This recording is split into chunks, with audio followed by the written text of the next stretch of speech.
Yo, what's poppin'? All right, so today, last stream, we just finished the prologue. Today, we are finally starting the Saber route, so that's gonna be fun. I have not experienced like any of the story event, or I have not watched like or seen anything that really happens in the Fate route. This is really like the Saber route mainly. Like I assume based on what people say or summarize when they describe all the routes, this is the Saber route. Unlimited Blade Works is the Rin route, and Heaven's Feel is the Sakura route. Um, there are vast differences between Unlimited Blade Works and Heaven's Feel, like insanely different. So I'm wondering how different this Fate route is gonna be. Uh, I'm just trying to get I'm trying to get a feel for like how much substance this is gonna have compared to when comparing routes. There, because I think from what I remember, I don't think we'll get into main differences between routes this stream, because I know like early on with Unlimited Blade Works and Heaven's Feel, there weren't really any clear differences, but like in the beginning, enough so that the movie kind of just skipped a decent portion of the story just to get onto stuff that is different from Unlimited Blade Works. So I am very intrigued by how Fate's going to be handling this. If the beginning's going to be different, I doubt it is. But if the beginning's going to be different, and how, I guess, how is Saber going to be developed as a character in this story? I'm curious about that. So, personally, Saber's my favorite of the three already, without even playing the Fate route. I just like her backstory a lot from what I've from what I've done, from what I've researched. I've really like Saber as a character. Rin is a bit bratty. I don't like that bratty-ish character that much. I appreciate her character though a lot, and I definitely think she's probably the second best if I had to say. Sakura for me doesn't. I don't know. Her backstory is good. It's just like her. I don't know. Her voice in the anime wasn't that great, and it annoyed me. And yeah, so getting my hot takes out of the way now. I like all three. I just prefer Saber over all of them because Saber is a very, I guess, a mature anime character. A very mature, has a very mature backstory, and I'm interested to see how her character is defined and characterized in this route. So, with all that said, getting all that out of the way, I think it's time we start the favorite playing. All right. So, up. Whoa. Why did okay? Gil the best. Jeez, dude. I don't know why. What the fuck? Okay. That is strange. What the fuck?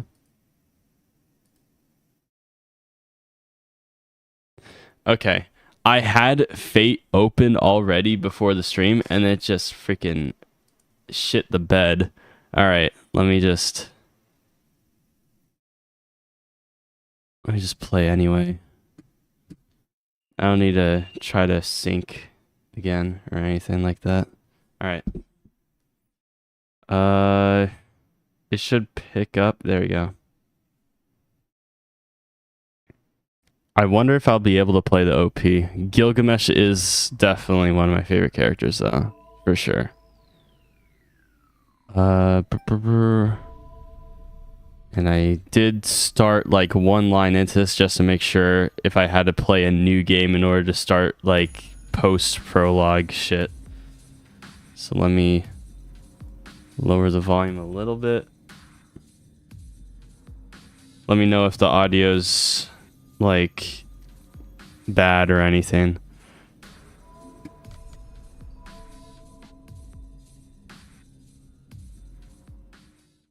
All right, and I turned on Emiya's I am the butt of my sword. Steel is my body and fire is my blood. I have created over 1,000 blades, unknown to death, nor known to life. I was the pain of many. I said, oh, no.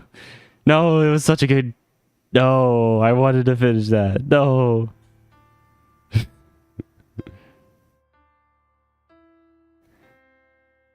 When I came to, I was lying in a burning field. It must have been a big fire. The familiar town was an unrecognizable smoking ruin.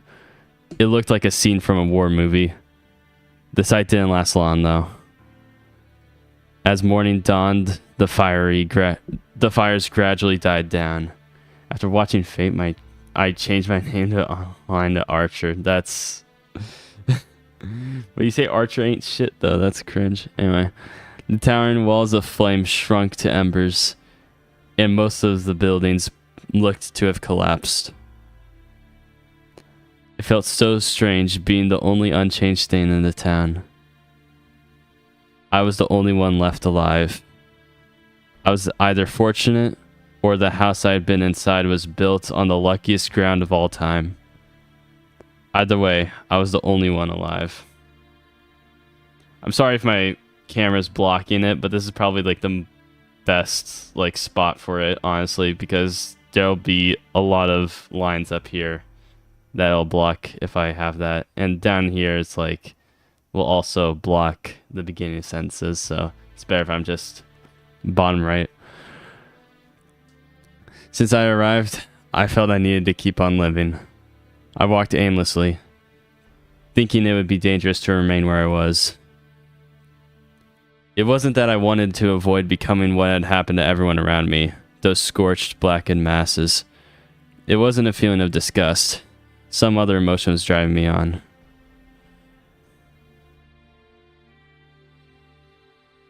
At the same time, I had no hope.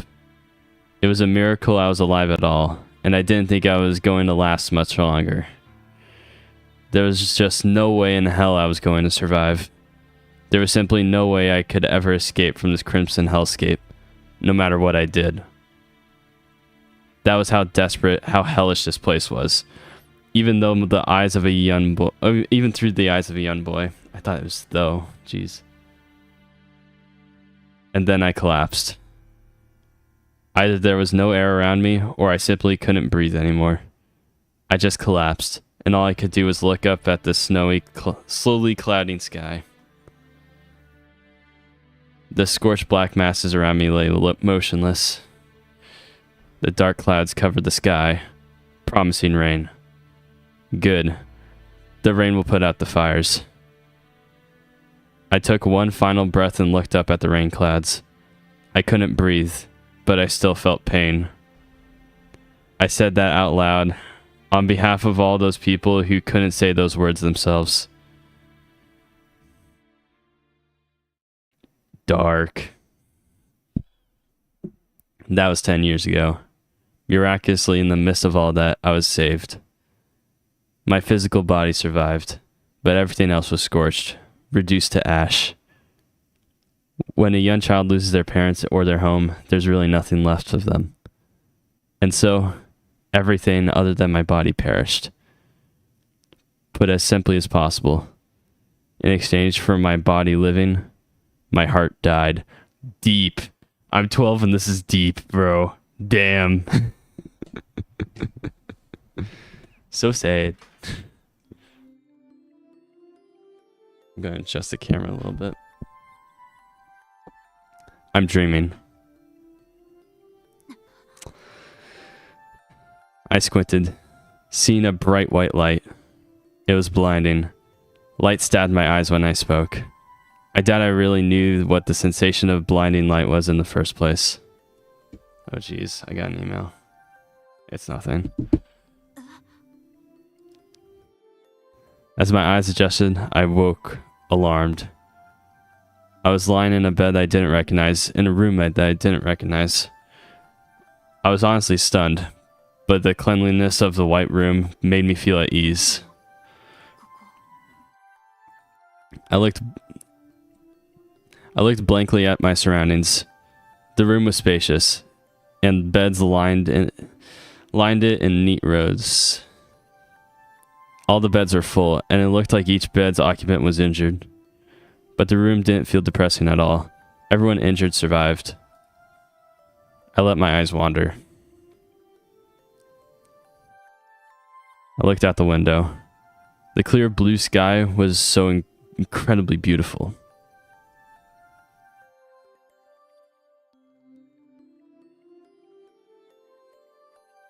A few days passed and I was finally able to take in the situation. I had no problem remembering what happened the days before. I wasn't much different from a newborn during this time. Strange as it is, that was closer to the truth than might seem possible. The fire was just that bad. I was rescued from the fire. I woke in a hospital. My parents were gone, and my entire body was wrapped in bandages. I didn't really understand what was going on, but I did know that I was alone. It didn't take long for me to accept my circumstances. Maybe I had no choice, really. All the other children were in the same boat. And then later, in the moment I, naive as I was, started to worry about what would become of me, he walked in. Who is it? He appeared the day my bandages came off and I started eating on my own. His hair was disheveled, his suit tattered. He looked a bit younger than my doctor. He looked more like someone's older brother than someone's father. His beamy smile seemed to blend into the pouring white sunlight. His voice somehow irritatingly fake, yet extremely gentle.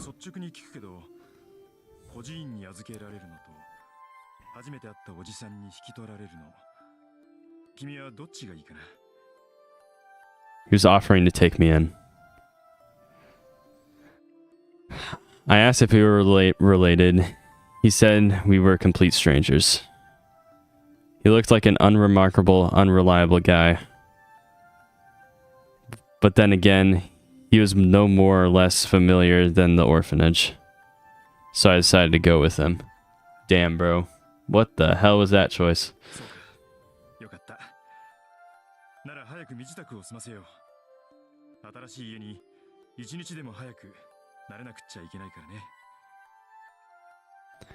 He started gathering my things hastily. Even as young as I was, I could see he wasn't any good at it.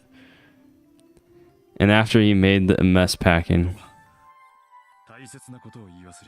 What? What important thing?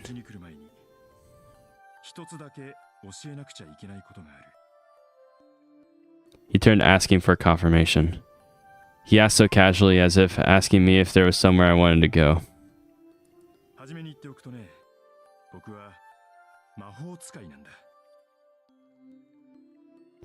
He said it in a serious, almost ceremonious manner.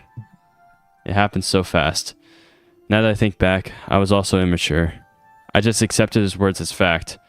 I took it neither as a joke or genuine statement. I guess I said something like that, eyes wide in astonishment.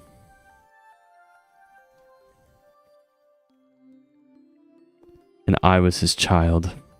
Actually, I don't remember what how that conversation went. But every now and then, my old man would bring it up. He would recount that scene over and over, acting all embarrassed. That scene might have been the happiest day of my old man, a man named Kiritsugu Emiya's life.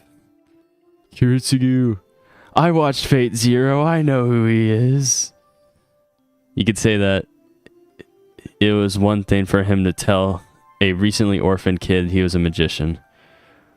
But I was no better. The way I was so eagerly bought into it. And that was how my old man adopted me. And how I look back and I took the last name Emiya. Shiro Emiya. When I said that out loud, I felt really proud of having the same last name as Kiritsugu. Damn, bro. I'm dreaming. It's from my childhood. It's probably about 8 years ago, since it's about the time I talked to my old man into taking me as his apprentice. Kiritsugu had started going away on a regular basis once I was old enough to stay home by myself. He'd always give some childish, unbelievable explanation like, I'm going to go on an adventure around the world. Then he'd actually do it. From then on, I knew that's how it always was. It wasn't unusual for him to be gone for a month, and at times he didn't come home for a half a year. The Emiya Mansion was an expansive Japanese samurai-style house, and Kurutsugu and I were the only ones living there. It felt so big and empty for a child like me, and at times I felt lost. But I liked my life there. Whenever Kurutsugu came home from his trips, he would brag and tell stories like an excited child. And another child, one who shared his last name, always looked forward to those stories. I may have been alone in the mansion, but Kurutsugu's stories always helped me lessen that. He was always pursuing a dream like a boy. I was weary of his whims, yet at the same time, he always looked so radiant to me. Maybe that's why I hope to be like him one day. Well, as childish as I might have been, I realized I needed to get my act together, since I had an old man with his head constantly in the clouds.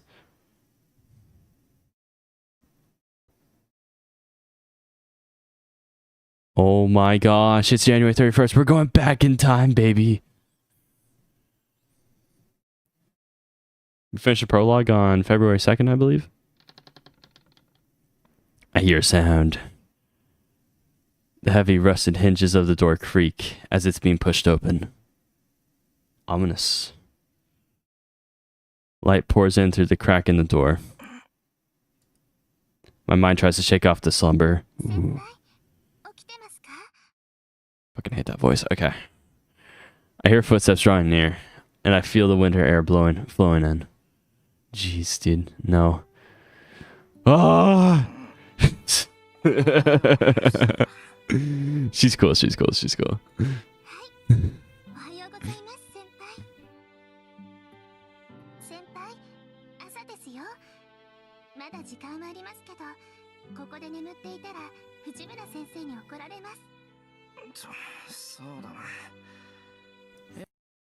Fuck.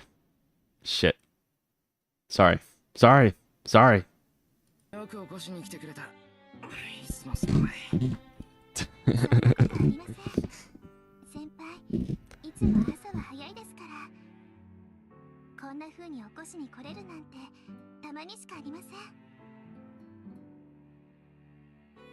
I'm not sure why, but Sakura looks more cheerful than usual.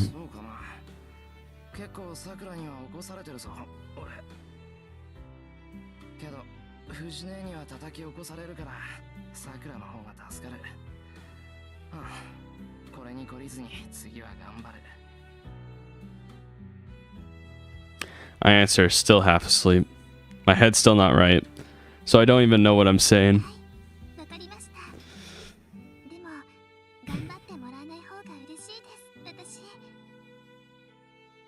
Sakura's giggling. Crap. I must have been... Ugh. I still must be so sleepy. I've said something weird. The cold winter air helps at times like this. The chill snaps my lethargic mind awake. Yo-yo. Indeed, yo-yo. And in front of me stands my junior at school, Sakura Mato. I'm in my house's storehouse, and it's about 6 o'clock in the morning. The normal visual novel tropes, bro. I feel like I'm struggling through the romance visual novel tropes now.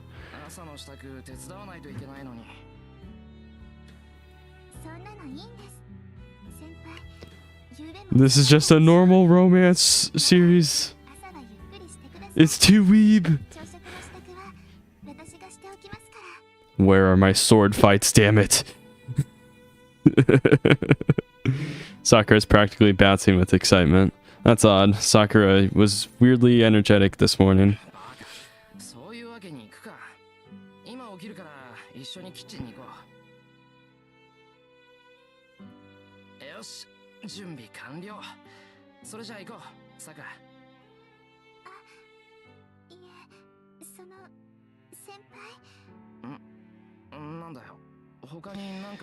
I fucking hate her just always saying senpai. It is so annoying to me. I can't, dude. It's so bad.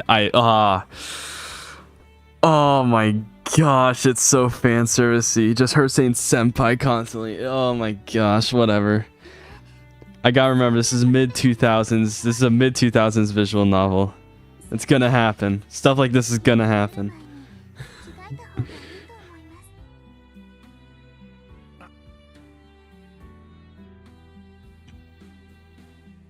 I finally look at myself. I fell asleep working last night, so I'm still wearing my coveralls. The coveralls I wear while I'm working are usually dirty. Who knows what Fujine would say or do if I went in the house as is.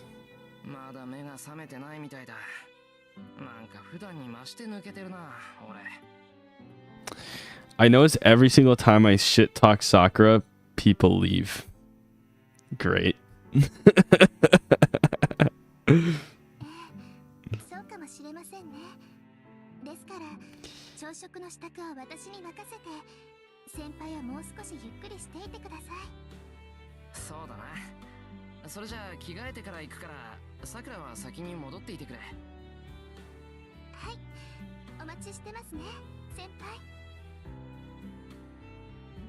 Sakura quickly walks out. Okay then. I'll change into my uniform first. Then I need to collect all the parts I've left scattered around. The storehouse is in the corner of the backyard, and all sorts of junk is crammed in there. Though I've always liked to tinker with gadgets, so the place is like a treasure trove to me. The old man forbade me to go into the storehouse, but I ignored his warnings and snuck inside almost every day. Now it's sort of my base for me. I guess you could call this place my real room. The massive Emiya house never felt homey to me, but I've always felt at ease in here, surrounded by all this junk.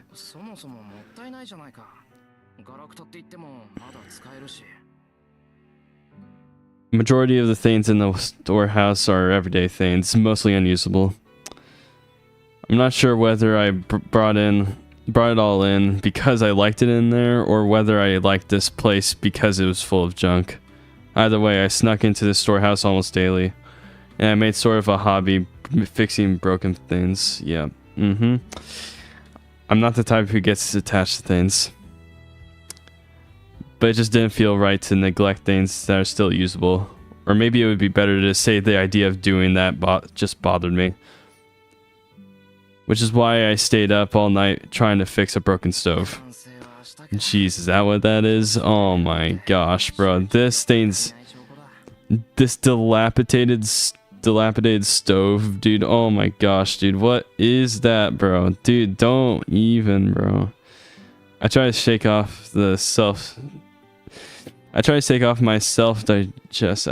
disgust at that. Oh my gosh, why did I say digest?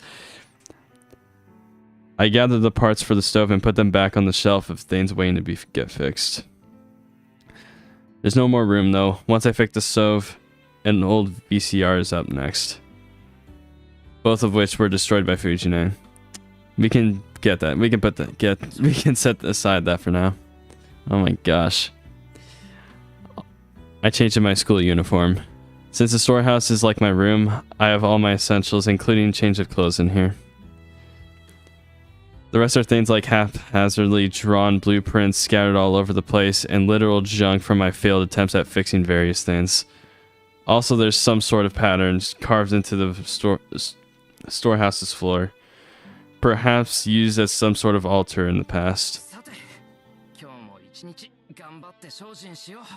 Remember that. It is important for later.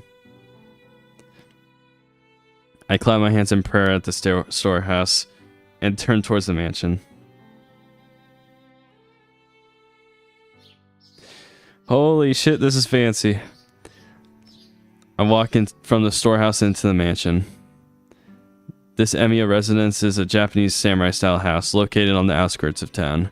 My old man wasn't from a notable family, yet for some reason he owned this giant house. That in and of itself is a mystery.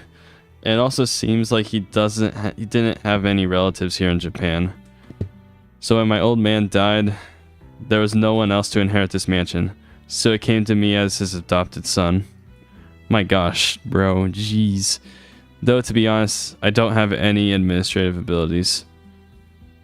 So things like inheritance, property taxes, and any other complicated things are all handled by my old man Fujimura. Old man Fujimura is a major businessman who lives nearby. Kuretsugu described old man Fujimura as an old man who's like a Yakuza boss. Obviously, that was his own biased view. In fact, old man Fujimura was not like a mafia's boss. He is a mafia boss. Okay, yeah, That may be a problem in itself, but I try not to dwell on it. Anyway, that's why I live in a giant mansion on my own. It's been 5 years since my old man died. Time sure does fly. I sigh, thinking about how much I've grown in these past 5 years. I train every day to become like Kuretsugu, but that's easier said than done. It's not surprising since I didn't have what it takes from the start, but the fact that I hadn't improved at all in these past 5 years forces me to reassess things. If I had to sum up my current situation, I'd say I'd set the bar too high. I'd say I set the bar too high. I haven't even reached the starting line. No, rushing won't do me any good. For now, I just have to do what I can. Okay then. What I need to do now is... Ooh, I get choices in this game! I get choices in this game! Oh my gosh, it's like Detroit Become Human. That was the last visual novel I did. Does that count as a visual novel? I guess that is a visual novel. Detroit Become Human was the last one. There's a branching tree here. Let's go. All right. Fuck Sakura. Easy. There's respectable JoJo built in the Emiya house.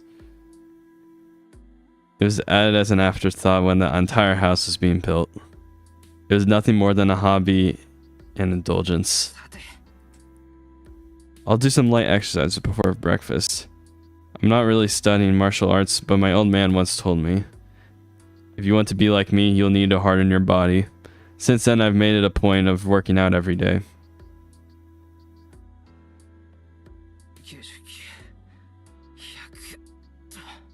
Alright, now a 10-kilometer run, bro. I finished my daily sit-ups and changed into my old doji from my old doji into my school uniform. Since I overslept, I decided to work out just enough to satisfy me. A few sit-ups with no stretching should be enough. I'm not built to bulk up, and no matter how important they say bodybuilding is, it's not like I want to get into fights. All I need is to gain enough athletic ability to handle unexpected situations and be able to move the way my silly ideals require. After all, the thing I most want to be is the complete opposite of an athlete. An engineer. I toss my sweaty doji into the laundry hamper. It's already 20 past 6. The Emiya household's mornings start early, so even this time would be considered late for breakfast. Okay, now is it Sakura? Breakfast is already prepared. The appetizing scent of the breakfast Sakura cooked wafts toward me from the dining table. Ha! Stay in the kitchen! Oh my gosh. The pink apron, bro. Oh my gosh.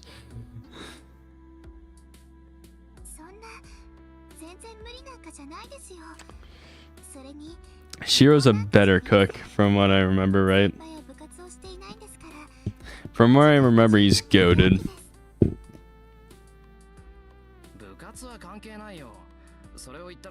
He's goated with the sauce.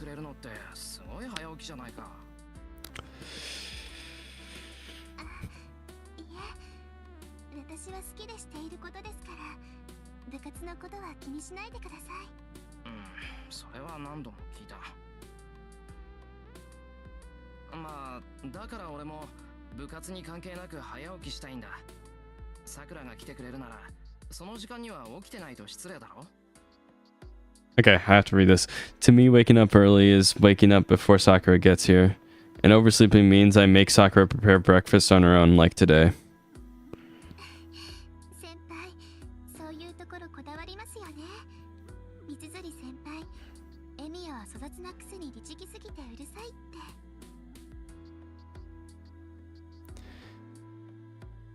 Mitsuzuri is the captain of the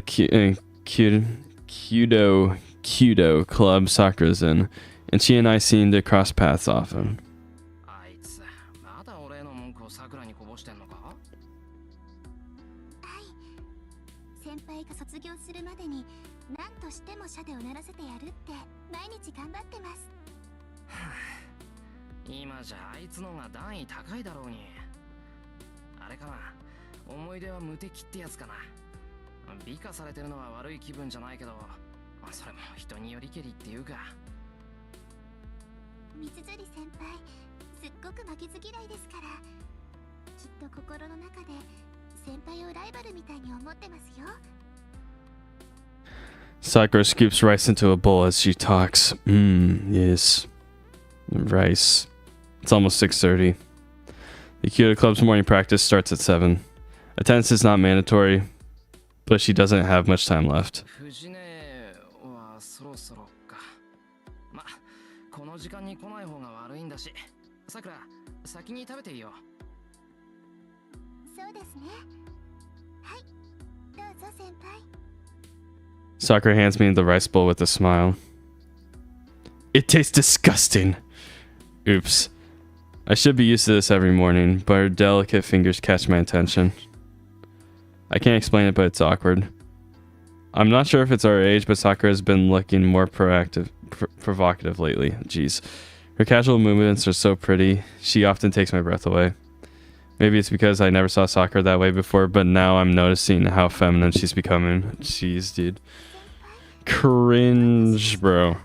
Cringe. She literally just calls you senpai constantly, bro. Like, oh my gosh, it's so annoying.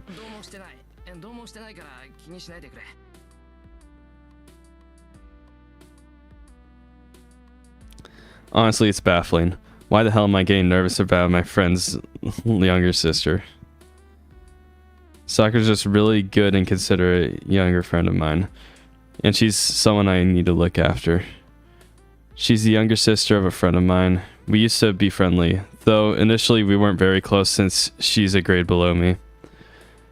It was only a year and a half ago that our relationship became more of what it is now. Sakura started to come and cook meals for me when I got hurt, and things kind of stayed like that. I think this arrangement is... Please no.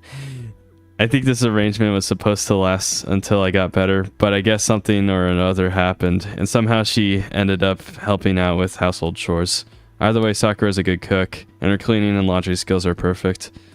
Having her come early in the morning is a big help, but it's been disconcerting recently. Sakura isn't the problem, it's me. I'm sure being flustered by my friend's sister is part of the reason I feel guilty. Usually I'm unfazed, but when I blush because I get caught off guard like now, I wonder whether that's problematic of her as her senpai. Jeez, don't refer to yourself as her senpai, damn it. No, it's technically correct, but damn it, it's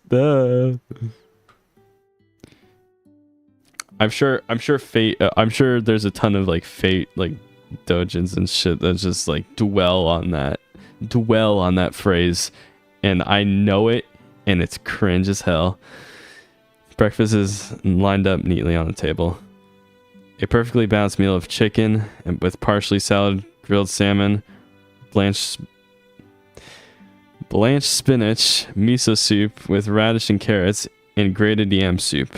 Jeez, that is a lot, bro. What the hell is happening? Sakura and I sit down and bow and begin our meal in silence. The gentle tapping of chopsticks is the only sound in the room. Sakura isn't typically talkative, and I hardly have anything to chat about during meals, so eating in silence. Normally it's much rowdier than this, but the person who usually causes the commotion... Oh no, it's her. Must have watched a spy movie or something last night, because she's eyeing the two of us through a newspaper she propped up in front of her food. 藤村先生、ご飯時に新聞は見ない方がいいと思いますよ。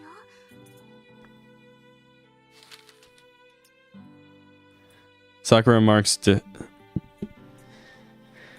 diffidently. Am I just groggy? That's how it's spelled? Okay. But Fujine ignores her. Jeez, dude. I guess I just don't read that much. Jeez, bro. What are these words? Fujine is acting weird. And her being weird at breakfast isn't really all that weird for her. Sakura's used to it too, and she's eating as if nothing's the matter. Sakura typically cooks up Western dishes. She really only began learning to cook Japanese dishes since she started coming here to help me out. Sakura learned to cook simple Japanese dishes, at least for breakfast, because Fujine and I prefer them. Now Sakura's cooking skills have improved to the point she's better than me. Oh no! No! No, Shiro, you need the practice. And I'm the one who is teaching her.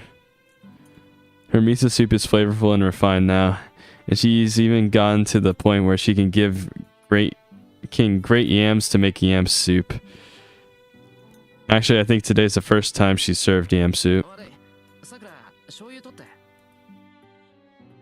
い。で、大変です先輩。先輩のお醤油は昨日で切れてます。じゃあ、藤根のでいいや。取って。藤村先生、いいですか？ Fujine nods. Jeez, right. She definitely watched a spy movie. No shot. The newspaper shuffles. はいどうぞ。とろろ汁に使うんですか？ Jeez, bro. Are you going to use it for your yam soup? Jeez, dude. とろろには醤油だろ。普通。 Call him senpai again. I dare you. I dare you. A line of soy sauce streams from the bottle into the grated white mound. I stir the mixture up, pour it over my rice, and take a bite. The stickiness of the grated yam combined with the intense flavor of the soy sauce. うわ、まず。これソースだぞ、ソース。しかもオイスター。 And that's why she was acting weird.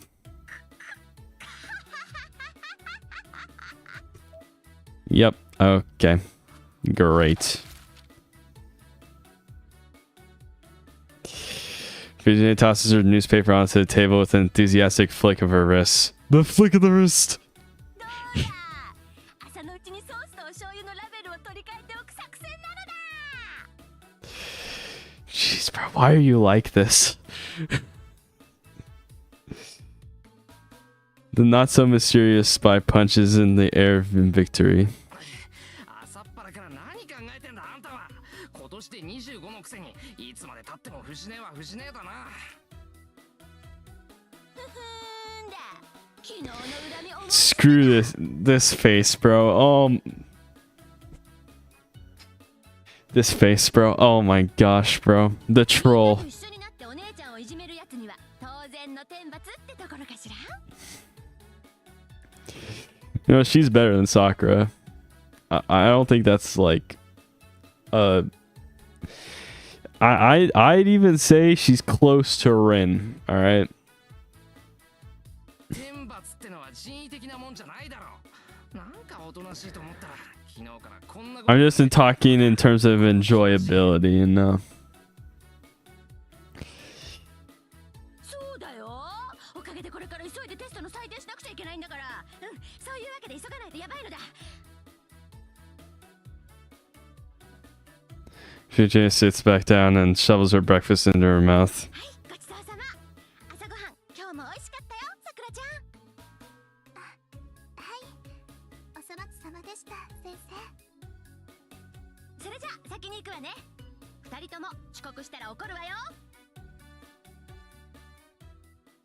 And off she goes, stomping out in a rush.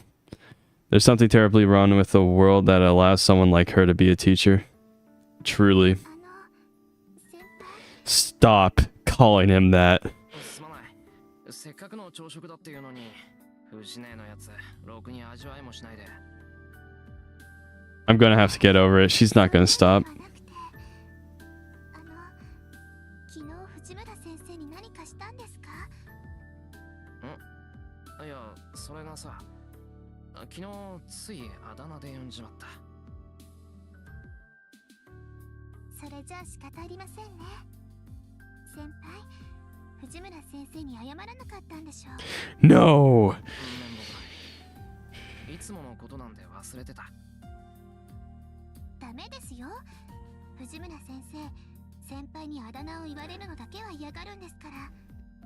また泣かせちゃったんでしょう。 Shiro is suffering Sakura. Help him. Damn it.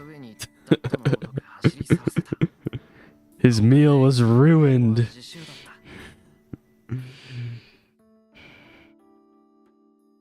In fact, everyone in class worked together to make an award for me from their new notebook paper because of that. I threw it away, obviously. もうそれじゃあ今朝のは先輩が悪いです。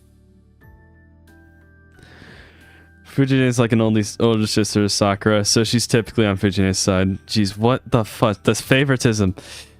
Which is fine on its own, but I wish she would consider the fact that I have to deal with Fujine all day long. Oh my gosh. Fujine was originally an acquaintance of my old man, and she's swung by the house pretty frequently since I was adopted. She kept on coming over even after my old man died, and now she acts like a freeloader, eating breakfast and dinner every day. Oh no, actually, it might have been thanks to Fujine that I was able to make it on my own after my old man died. And now it is me, Fujine, and Sakura who are the residents of this Emiya house. I mean, you gotta use the space somehow, right? But at the same time, I'm the only one who knows that my old man was a mage. Mage. No one understands me. They say mages have to keep that part of their lives a secret, which is why I've always been hiding from others, and I'm learning magecraft after I became my old man's apprentice. Learning might be a bit of a stretch, really, since I can barely use magecraft properly. So it wouldn't make much of a difference whether I hide magecraft or not, but since it was my old man's dying wish, I've been training in secret. Damn, bro. I finish breakfast and get ready for school. I put away the dishes with Sakura as I listen to the news on TV in the background. Sakura is looking blankly at the TV. A flashy caption reading, "Gas leaks continue," pops up on screen. No way. Really? Just random fires? Random explosions happening? But there seems to have been a big accident in the neighboring city of Shinto. It happened in a building in the business district. Apparently everyone on one of its floors lost consciousness from oxygen deprivation.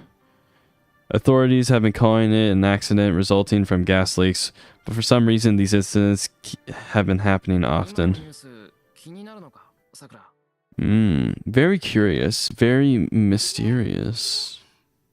ただ事故がシントで起きているなら近いなって。先輩、シントの方でアルバイトしていますよね。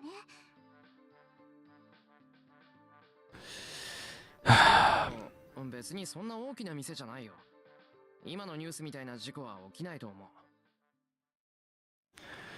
But I can't entirely ignore the idea either. Gas leaks can happen in any building, and it especially pains me to think that hundreds of people have fallen victim. Some say that these accidents are happening because of faulty construction work done during the rapid development projects in Shinto. Either way, I hope there won't be any more victims. 物騒な話だ。俺たちも気をつけないと。あ、それならご心配なく先輩。ガスの元栓はいつも2回チェックしてますから安心です。 Why does the text go away when she closes her eyes? Sakura proudly proclaims. そういう話でなくて。Yeah, but I've always known Sakura is a little off too. She is off. 裏手の戸締まりはしました？したよ。缶抜きかけたけど問題あるか？ありません。それじゃあ鍵かけますね。先輩、今日のお帰りは何時ですか？ Don't you have like a personal life or something? Bro, she's basically a certain dude. Sakura is Emiya's servant. Sakura is Emiya's servant. Who the Holy Grail War is just Sakura's the servant. There you go. At this point, she's acting like a servant right now, bro. She has no personal life at all. Crazy shit. 私はいつも通りです。多分私の方が早いと思いますから、夕食の下準備は済ませておきますね。うん、助かる。俺もできるだけ早く帰るよ。Yeah, so far this has been the same across all the routes so far. Like for the most part, there are definitely details that haven't been like covered in the anime for sure because well, it's a novel, but like so far it's been the same in terms of main like plot elements happening in order. The gate is locked tight. Sakura and Fujine both have keys to the house, and the rule is that whoever leaves last is in charge of locking everything up. 行こうか。急がないと朝練に間に合わない。はい。それじゃあ少しだけ急ぎましょうか、先輩。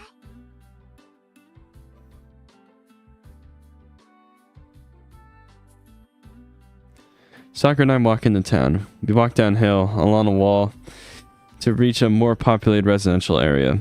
The Emi house is located on the top of the hill, away from the center of town. Heading down the hill leads us to the residential area. Is it going to be the same backdrop as... Yep, it's the same backdrop. Going further down, we reach the intersection of the center of town. Yep, went there. Several roads lead out to the center of town. There's a large bridge that connects to the neighboring town. A hill that connects to the Rudo Temple. A residential area located opposite of my house. Shopping district that both Sakura and I often go to. And finally, there's a path that leads to our school. Alright, I gotta memorize everything here. We get straight to school without taking any detours. It's barely 6 o'clock, so there's hardly anyone around. Students making their way to their morning club activities are the only ones to be found along our route. それじゃあまたな。部活頑張れよ。 I see Sakura off at the school gate as usual. Sakura's in the Kyoto Club, so this is where we usually split off. And yet, Sakura doesn't budge this morning. さくら、体の調子悪いのか。 Sussy baka. そういうことじゃなくて、その Dude, no. たまには道場の方に寄っていきませんか？いや、別に道場に用はないぞ。それに今日は一斉に頼まれてるから生徒会室に行かないとまずい。そうですよね。ごめんなさい。余計なことを言っちゃって。 Sakura quickly bows her head. それじゃあ失礼します。晩ご飯楽しみにしていてくださいね。 This is the face of pain. She just wanted you to go to the dojo, bro. I mean, I would stay away from a person that constantly called me senpai, bro. Like, Jizo, dude. Like, she's creepy as fuck. Sakura run towards the dojo, seeming almost apologetic. I wonder what that was all about. Indeed. What was that?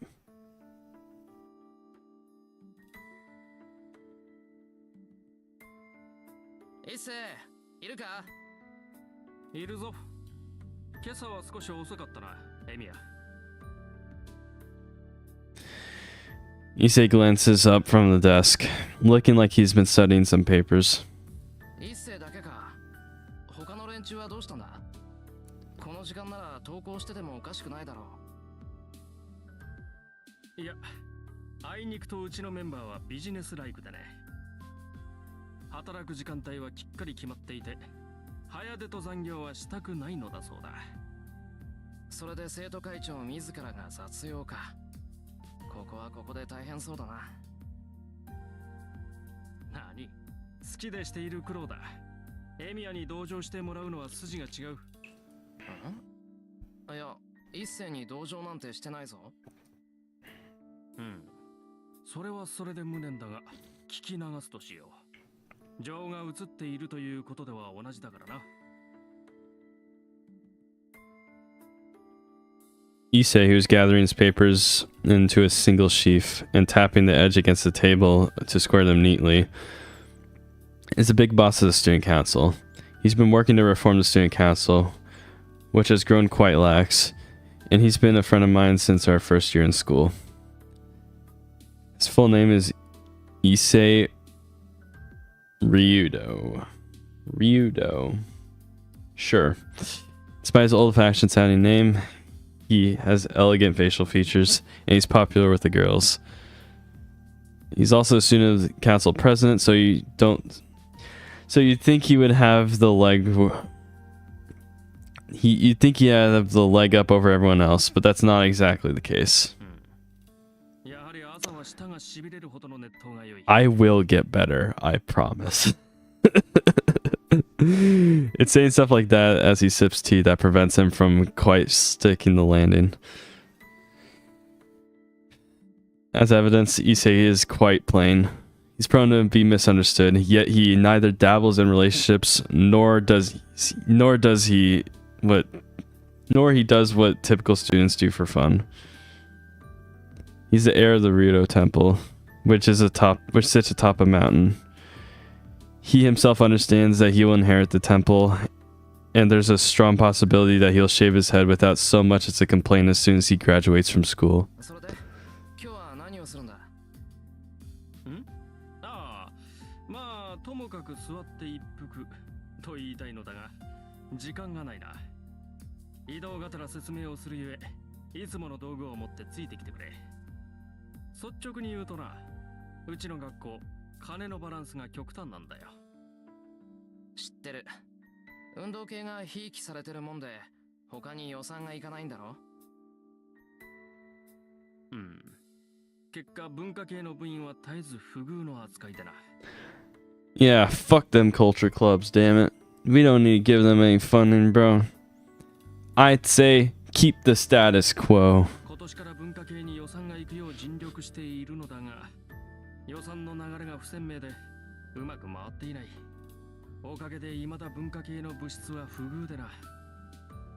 特に冬のストーブ不足に関しては打開策がまるでない。Like computers during the winter is especially concerning since I have no solution for that. そうか。And I have no solution for that. マイナスドライバーくれ。一番大きいやつな。あと動線も。So he's just gonna be fixing heaters, huh? Damn, okay. 動線？これか。すまん。よくわからん。間違っていたら叱ってくれ。当たってるからいいよ。で、ストーブ不足がどうしたって？ここ以外にも故障してんのがあんのか？ある。第二視聴学室と美術部の暖房器具が怪しいそうだ。新品購入願いの嘆願書が刻一刻と増えている。けど予算にそんな余裕はないと。やっぱり劣化してるだけだな。Bro, stop nerding out about heaters and AC units, damn it. 治るよ。こういう時古いやつは分かりやすくていい。配線系のショートだから新しいのに変えればとりあえず今年いっぱいは頑張ってくれる。そうか。やるなエミヤ。お前が頼りになると極めて嬉しいぞ。おかしな日本語使うね、一世。もう少しで済むから。Bro. 外に出ててくれ。Please get out of there. This guy's boring me to shit. No. エミヤの邪魔はせん。Leave. Move! You're boring me. Issei quickly steps out of the classroom. He might be thinking that I'm going to start on some sensitive work. デリケートといえばデリケートなんだけど。 I put my hand onto the old electric stove. Oh no. No matter how long someone's been fixing things, they can't usually figure out what's wrong by sight. So the fact that I can means that I'm doing is not ordinary. I close my eyes and look inside the stove by touch. Ooh, that's crazy. And then suddenly, a single image pops into my head. 電熱線が断線しかかってるのが2つと、電熱管はまだ持つな。電源コードの方は絶縁テープでなんとかなる。 Good. I should be able to fix it with just the tools I brought along. If the electrical pipes were broken, it wouldn't be fixable by an amateur. Had that been the case, a certain strengthening would have need to be done, which no amateur could manage. But I should be able to fix this one by sight. This is the magecraft Kirisugu taught me. よし、始めるか。 That's pretty useful, bro. That is pretty damn useful.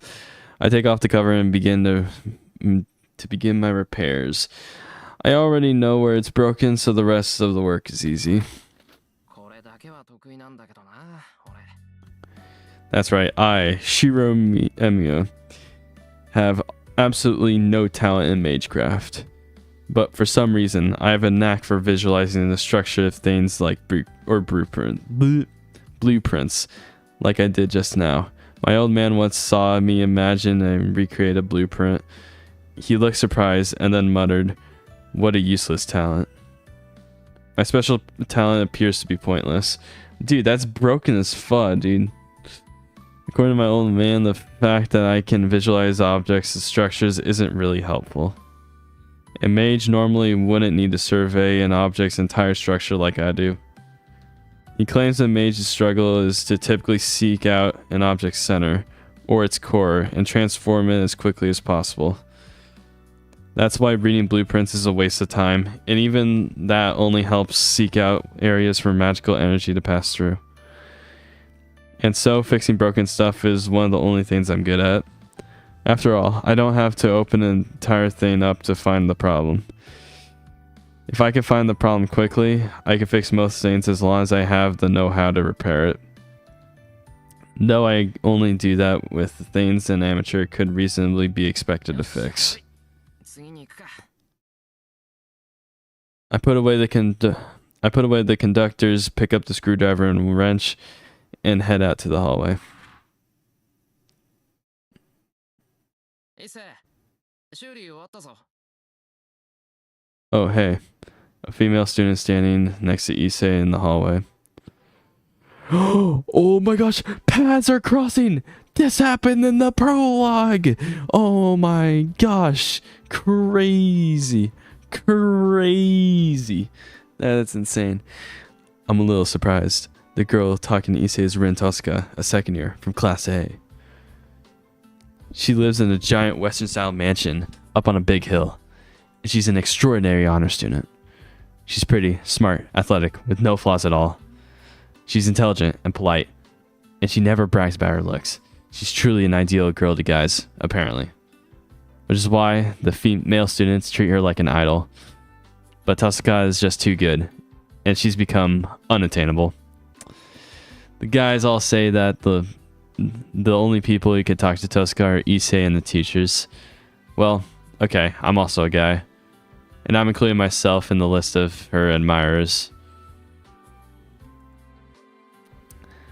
I think that's what it said, right? Let me... Tosca's looking at us, annoyed. I guess rumors are true that Issei and Tosca don't get along. と悪い。頼んだのはこっちなのに、エミヤに任せっきりにしてしまった。許せ。 Whoa. Issei's pretty gutsy, talking to me and completely ignoring Tosca like that. そんなこと気にするな。で、次はどこだよ。あんまり時間。ああ、次は視聴覚室だ。前から調子が悪かったそうなんだが、この度ついに天寿を全うされた。天寿全うしてたら直せないだろ。買い直した方が早いぞ。そうなんだが、一応見てくれると助かる。俺から見れば臨終だが、お前から見れば仮病かもしれん。そうか。なら試そう。 Plain dead Keck. There's only about 30 minutes until next homeroom starts. I'll need to hurry and fix it or I'll run out of time. I head to the audiovisual room, but I realized completely ignoring Tosca would be rude. I turn to face her since she's been standing there the whole time. 朝早いんだな、トサカ。 I blurt out the first thing that comes to my mind and then follow Issei. ギリギリ間に合ったか。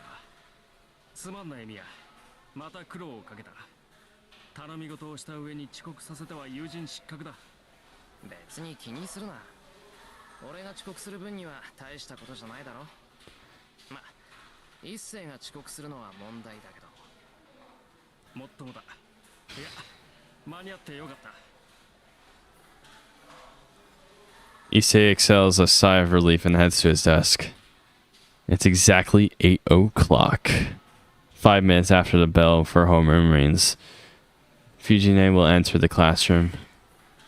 My breathing is labored since I ran from the audiovisual room. I take a deep breath before I take my seat. And this piece of shit walks in the frame. Fuck you. Fuck you. Get out of the way.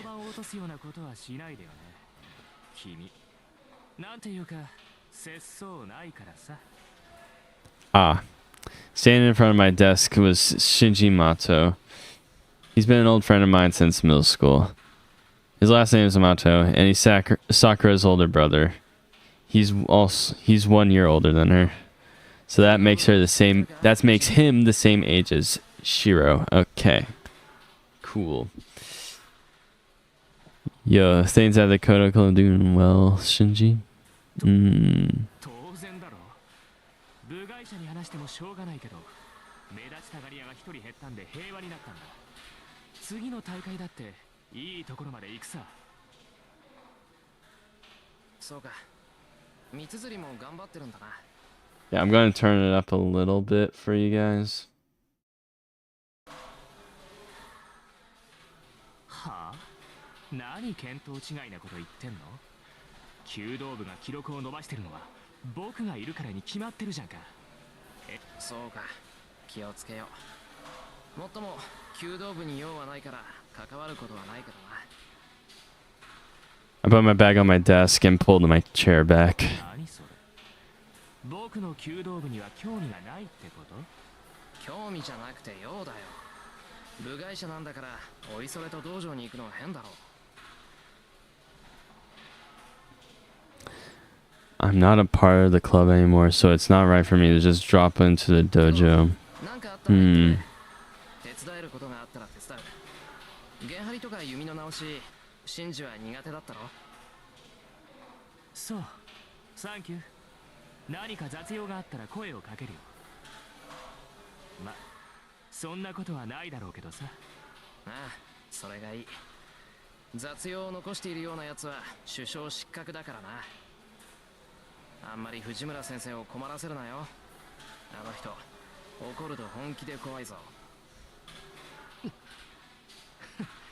余計なお世話だ。ともかくお前はもう部外者なんだから、道場に近づくなよ。Whoa, dude. Friend, bro? Friend? You say this guy's your friend, Shiro? Okay, bro. Okay. Alright. Well. And just like that, Shinji heads off to his seat, all self-important bluster, as ever. Huh. He does seem moodier than usual. ふざけたやつだ。自分からエミヤを追い出しておいて、よくもあんな口が聞ける。Oh my gosh, he kicked him out too. Oh my gosh, dude, there are layers to this, bro. There are layers. It's an onion, like an ogre. It has layers. There are levels to this relationship here. 気を利かして聞き耳を立てていた友人に向かってなんと冷淡な男だお前は。なんで気を利かすのさ。俺一斉に心配されるようなことをしてないぞ。たわけ心配もするわ。エミヤはカッとなりやすいからな。真珠に殴りかかれば皆は喝采を送るが、女どもからは非難の嵐だ。 It probably wouldn't make the girls happy, bro. It would make them so happy. At least Rin. Rin would love that shit, okay? And I'm sure Sakura would... I don't know if she would stop going to his place after. そっか。言われてみればそうだ。ありがとう、一世。そんなことにはならないだろうけど、今の心配はありがたい。わかればよろしい。だが意外だったぞ。エミヤは怒りやすいくせにマトウには寛大なんだな。ああ、あれはシンジの味だからな。付き合いが長いと慣れてくる。Yeah, you get used to him being a piece of shit, you know? He's a good friend. ほら、納得したら席に戻れよ。そろそろ藤村先生がすっ飛んでくるぞ。あの方は飛んでくるというより浮いてくるという感じだかな。 Bell to start homeroom Marines. Normally the homeroom teacher comes into the classroom 5 minutes before homeroom starts, but our teacher isn't what you'd call typical. Homeroom for class 2C typically starts 1 minute after the starting bell. In other words...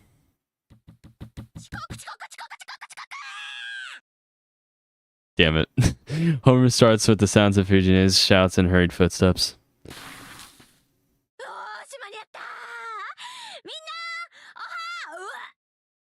And she threw up. Nope, she fell. Gonk. Fujine trembles. I hear some sort of unusual sound, unnatural sound. Contrary to the hectic sounds a few seconds earlier, the homeroom is now dead silent.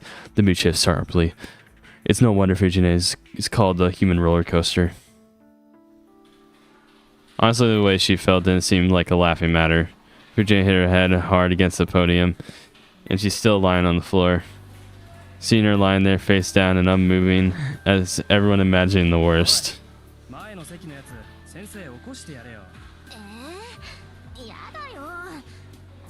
She'll bite me or something. Oh my gosh, bro.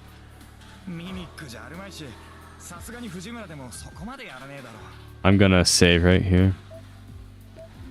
Bane.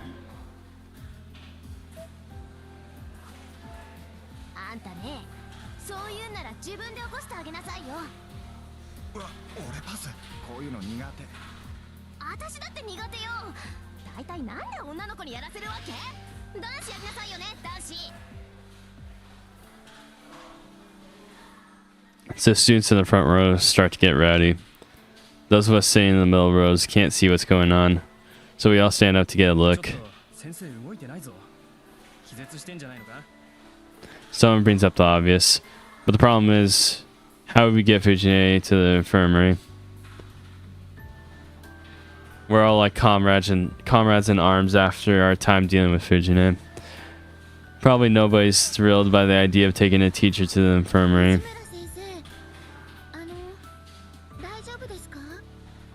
A brave girl approaches. Fujine isn't moving. The class grows more concerned.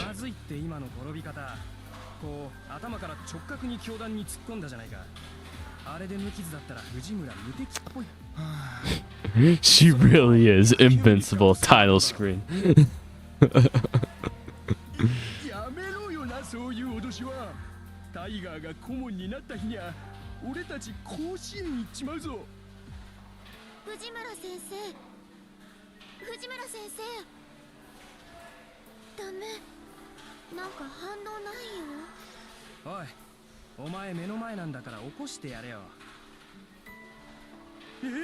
嫌だよ俺。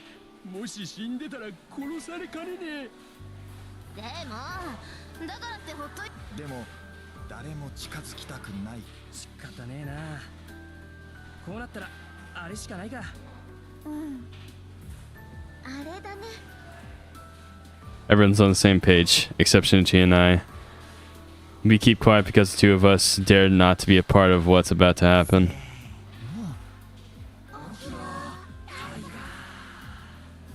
It comes out a whisper, even with so many students speaking in unison. The word tiger is especially inaudible, and yet, twitch. Fujine's previously motionless body reacts. 動いた。効き目ありだぞみんな。 Does she hate being called that? Oh no. Oh no. Oh no. Everyone must be on edge since midterm tests are approaching. It's a terrible idea on their part, but some students start to wave their arms and chant Fujine's nickname. Oh no. 朝だぞ。先生起きないとタイガーで負けるなタイガー。立ち上がれタイガー。 Oh no. よし起きろ先生。それでこそタイガーだぜ。って言う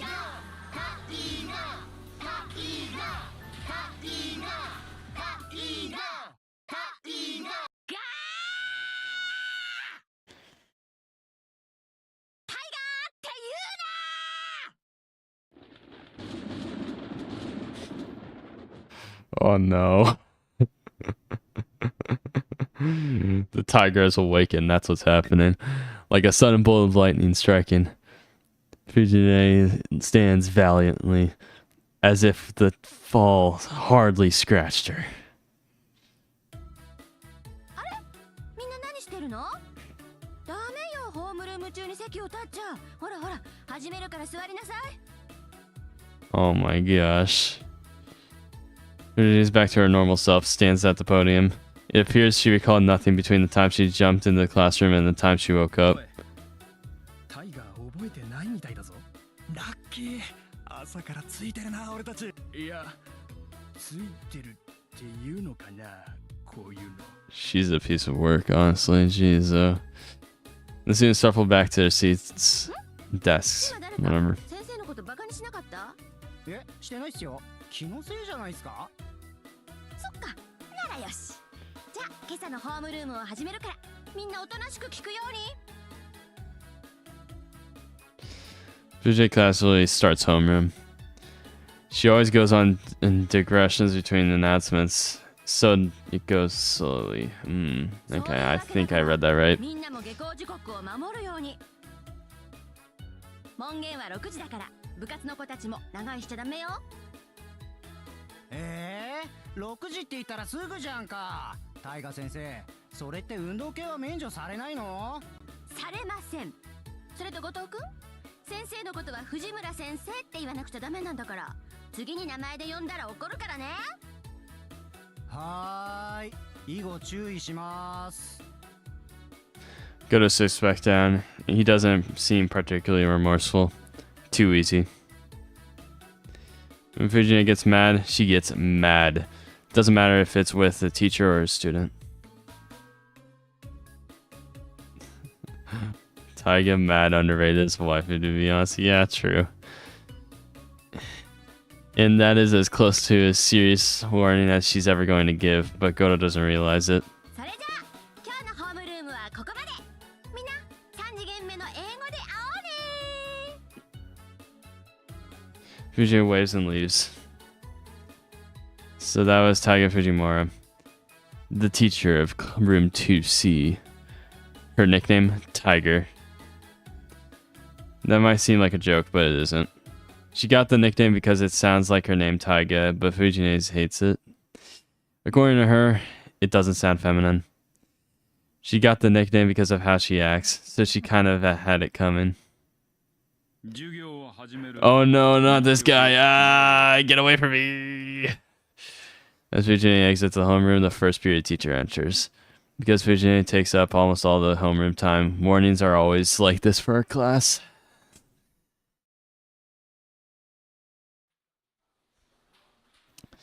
And so the other day of classes ends. There are many types of students. Some immerse themselves in club activities, some hurry home, and some hang out in the classroom after class for no particular reason. I don't really fit in any of those categories. すまない。ちょっといいかエミヤ。今朝の続きなんだが、今日は時間あるか。いや、予定はあるといえばあるけど。It's not as if I don't do anything at all. The biggest reason I quit the Kyoto Club in the first place was that I wanted to prioritize my part-time job. It's been 5 years since I started part-time jobs to earn money for living expenses on my own after my old man died. And when you do so many different jobs, there are some requests you just can't say no to. Today is one of them. I was asked to help restock with some product for a bar since they wanted as many strong helping hands as they could get. Though I'm sure I don't have to go help. The bar's literally likely asking everyone as an excuse to gather some folks and hang out afterwards. There are two options. I should help the student council, go to a part-time job. Help the student council. Easy. The stuff from this morning is unfinished. So I should at least finish what I started. 変更。朝の続きだろ。任せろ。 They're just gonna chill. They don't need your help, Emiya. What important character is at your part-time job? Answer nobody. Simple solution. 助かる。それでは美術部の患者を見に行くとするか。はいよ。と、人払いはちゃんとしてくれよ。人目があると集中できない。無論だ。他の連中に邪魔はさせぬ。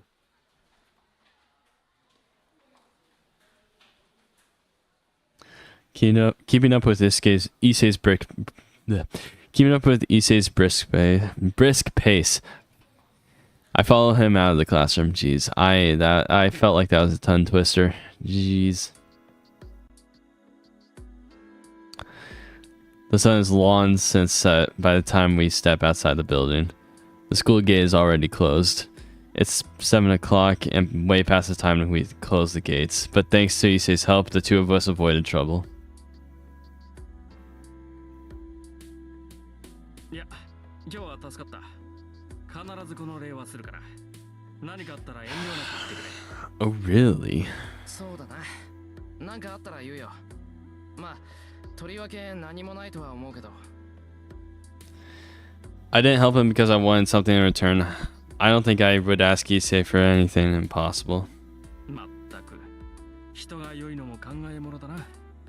エミヤがいてくれると助かるが、他の連中にいいように使われるのは我慢ならん。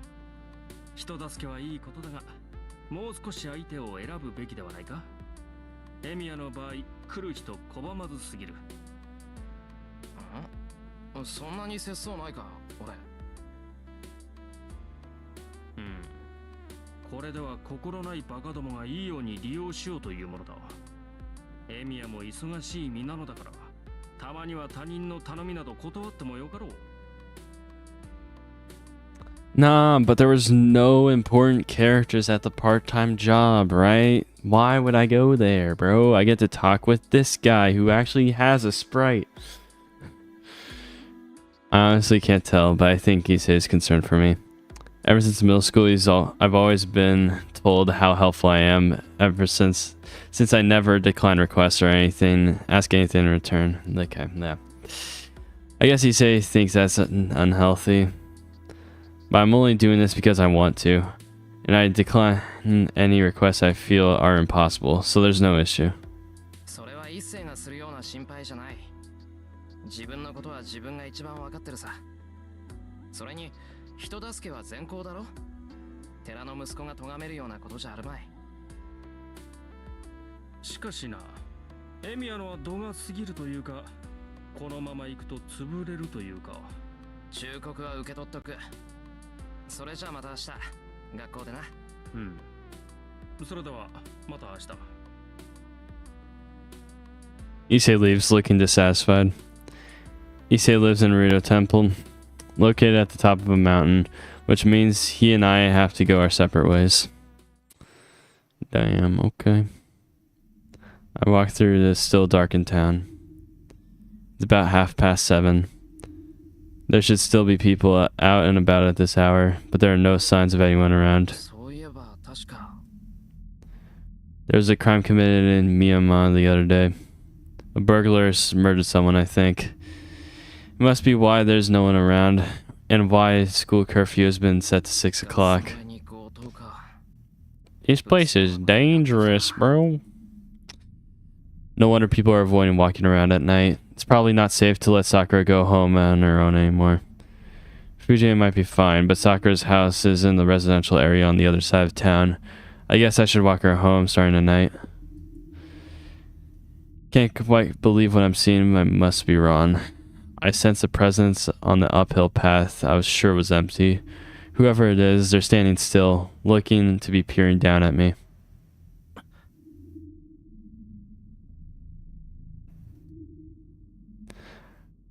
I unconsciously hold my breath. A girl with silvery hair smiles and walks down the path without making a sound. And as she passes by, 早く呼び出さないと死んじゃうよ、お兄ちゃん。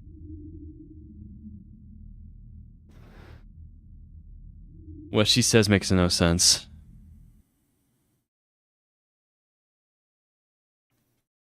I climb up the hill and reach my house. The lights are already on, which means Sakura and Fujine are at home. Are home. The moment I step into the living room, I smell a delicious aroma of dinner. Sakura and Fujine are both eating at the table. Tonight's meal is chicken stewed with cream sauce, and it's put on Fujine in an especially good mood. お帰りなさい、先輩。 Wow, that's crazy. ただいま遅くなってごめんなもうちょっと早く帰ってくればよかったんだけどいいです。ちゃんと間に合いましたから。ちょっと待っててくださいね。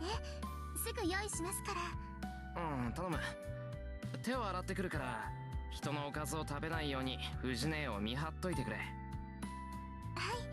きちんと見張っています。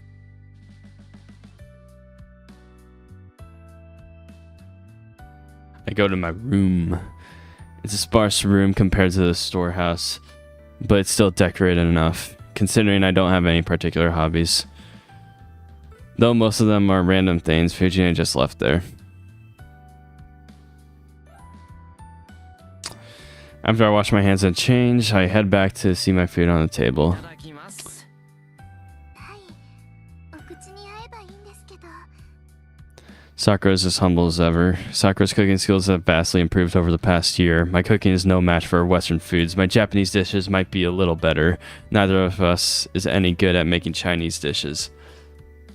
Cringe, bro. Cringe. I'm glad to know I'm glad to know she's improving, but it's also a little depressing when the pupil surpasses the master. It really is delicious. The longer you cook chicken, the tougher the meat gets, which is why you need to take extra step of grilling the chicken to a crisp to seal the juices and flavor. This requires exceptional skill, and it's something the clumsy Fujine would never be able to manage. Jeez, bro. どうでしょうか、先輩。 Oh my gosh, what are you saying? Okay. Alright, bro. Time to translate.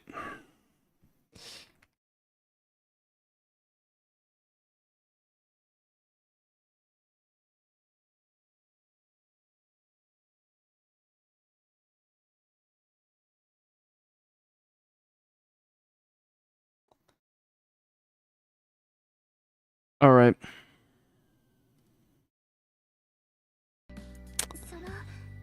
今日のはうまくいったと思うんですけど。文句なしホワイトソースも絶妙だもう洋物じゃさくらにはかなわないなさくらちゃんがご飯作ってくれるようになってからお肉関係が美味しくなった Fujine, who's been concentrating on her meal until now, pipes up. ダメよシロ学生がこんな夜更けに帰ってきちゃいけないんだから Ack. She looked to be in good spirits thanks to Sakura's meal, but the moment she sees my face, her mood turns sour. もうまた誰かの手伝いをしてたんでしょう。それはそれでいいことだけど、こんな時ぐらいは早く帰ってきなさい。最近物騒だぞってホームルームで言ったじゃない。あれ、シローに倒して言ったんだからね。あのさ、わざわざホームルームで言わなくてもうちで言えばいいんじゃないの？ここで言っても聞かないもの。学校でガツンと言った方がシローには効果的なんだもん。先生、それは職権乱用というか公私混同だと思います。それぐらいしないとシローはダメなのよ。いつも人の手伝いばっかりして損してるからさ。たまにはまっすぐ帰ってきてのんびりしててもいいじゃない。 Damn, bro. Alright. Yeah, just make an announcement specifically for Shiro, but direct it to everybody in the class. That's cool. 助かるならそんなんかしてないぞ。はあ、キリツグさんに似たのかな。シローがそんなんじゃお姉ちゃん心配だよ。Seeing Fujine eating so heartily makes me wonder what she actually is worried about. 藤村先生、今の話からすると先輩って昔からそうなんですか？昔からそうなの。なんか困ってる人がいたら自分から手を出しちゃうタイプ。けどおせっかいってわけじゃなくて、シローはね、単におませさんなのだ。Fujine grins menacingly. Oh my gosh. 余計なこと言ったら怒るぞ。もうさっきからさ I glare at the two. Fujine clicks her tongue in disapproval, but 藤村先生、お話を続けてください。 Sakura presses on like an attentive student. じゃあ話しちゃおう。これがね、シローは困った人を放っておけない性格なのよ。弱きを助け強きをくじくってやつ。子供の頃の作文なんてね、僕の夢は正義の味方になることですだったんだから。 Quit bringing up the past. I can't really jump in though because it's true. Besides, becoming a hero of justice is still my goal. すごい子供だったんですね、先輩。 The senpai talk is really annoying. 年上の男の子にいじめられてる女の子がいたら助けに入ってくれたし、キリツグさんが武将だったから家事だって一生懸命こなしてたし。あの頃は可愛くて純真だったのに、それがどうしてこんなひねくれた子になっちゃったんだろうな。そりゃ藤姉がいたからだろう。ダメな大人を見てると子供はいろいろ考えるんだよ。悔しかったらちゃんと自分で飯作ってみろ。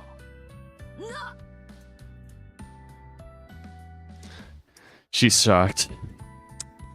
I thought she would just lower her head and repent, but お姉ちゃんは悲しいよ。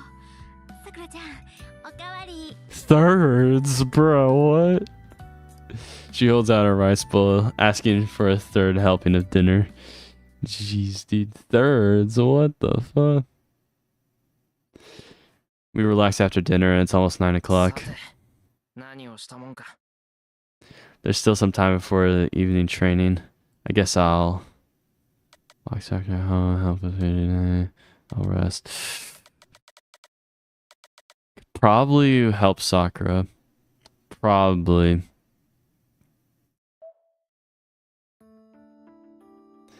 I haven't thanked Sakura for cooking dinner yet, so I should just talk to Sakura. 夜も遅いし、家まで送って行ってやらないと。Mm-hmm. Sakura just finished cleaning up and she's in the living room getting ready to go home. あれ、先輩、お風呂に入ってたんじゃないんですか？いや、風呂は後回し。さくらを送ってから入る。送るって私をですか？なあ、最近物騒だから家まで送る。さくらんち結構遠いだろ。わざわざ来てもらってるんだから、それぐらいはさせてくれ。 Sakura purses her lips awkwardly. Did I say something wrong? ごめんなさい。気持ちは嬉しいんですけど、先輩は休んでいてください。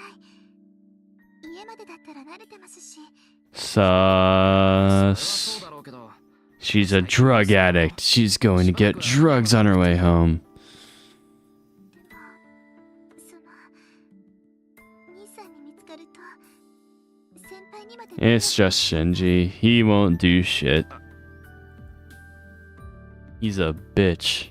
I forgot Sakura's older brother Shinji doesn't really like Sakura coming over to my place. He can't say much because Sakura says she just goes over to Fujine's house, but me taking her home might cause problems. I don't care if Shinji accuses me of something I didn't actually do, but I don't want him taking it out on Sakura. 途中までならいいだろう。交差点あたりまでならシンジと会うこともないし。Sakura's uncomfortably silent. Knowing Sakura, she probably couldn't even lie about the fact that I walked her home. それじゃあ私が送っていこっか。 An English teacher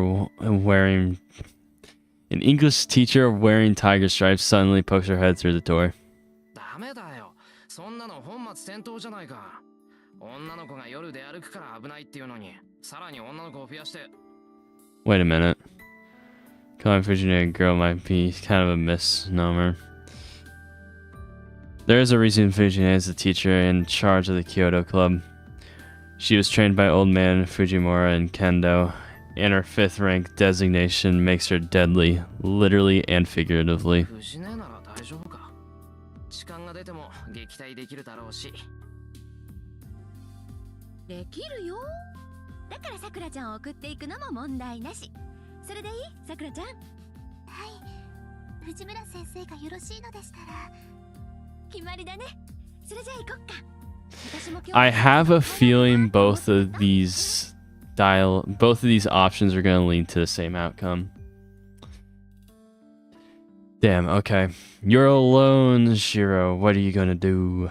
What you going to do, brother? Oh no, more.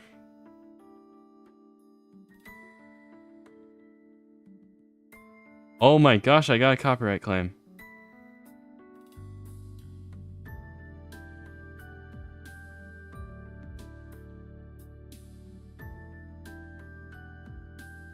The story of Sieg. So the Sieg web novel readings got copyright claimed. Let me check this out, actually. This will be interesting to pull up here. Alright. What part did they not like? I wonder. Let me see here. I know you can't see anything. That is for a reason. Let me check here. How far down do I have to scroll to get to those readings? Probably not that far, right? Oh, it's revenue share. Okay. See the details, and it's like 4 minutes. And it's halfway through. And I'll just leave it. Doesn't matter. Sometimes you won't be able to mute the song because like it's actually part of the reading. Like sometimes I play the music during a reading and like that screws things up. But in this case it wasn't that. But I don't want to mute it anyway, so it's fine. I just learned I'm not going to use the playlist I used to use for streaming.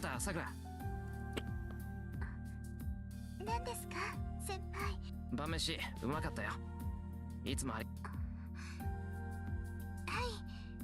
ご迷惑でなかったら次も頑張りますね、先輩。Bro, stop talking in Vietnamese, please. Oh my gosh. It makes things a headache, bro. Let me go. Google Translate again.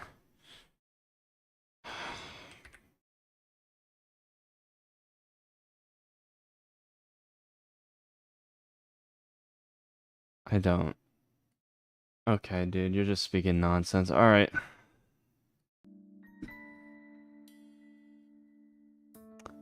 Sakura beams and leaves the living room. I can tell my cheeks are burning red. Honestly, Sakura takes me by surprise a lot lately. It's perplexing. Time sure flies. Not so long ago, she was just my friend's little sister. Now, I find sometimes I can't quite look away from her. I'm so pathetic. I've always thought of Sakura as being like family, but I can't seem to readily accept this change.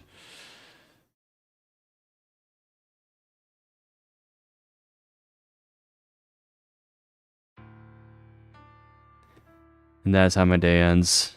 Just before midnight, Shiro Amiya must perform the daily routine of utilizing Magecraft. I cross my legs, take my position, and regulate my breathing. I try to empty my mind. I ignore everything around me and turn my focus inward. I mutter the familiar incantation, as if putting myself in a spell. No, this is a kind of hypnosis. With no magic crest and no magical knowledge, the incantation I mutter is really just a way to focus myself and change my body. Typically, humans do not have any lines which allow magical energy to pass through their body. So to temporarily change my body to create a pseudo version of the lines, I need enough concentration to unify my entire physical and nervous systems. Magecraft is a battle with yourself. For example, I insert a burning steel rod into my backbone.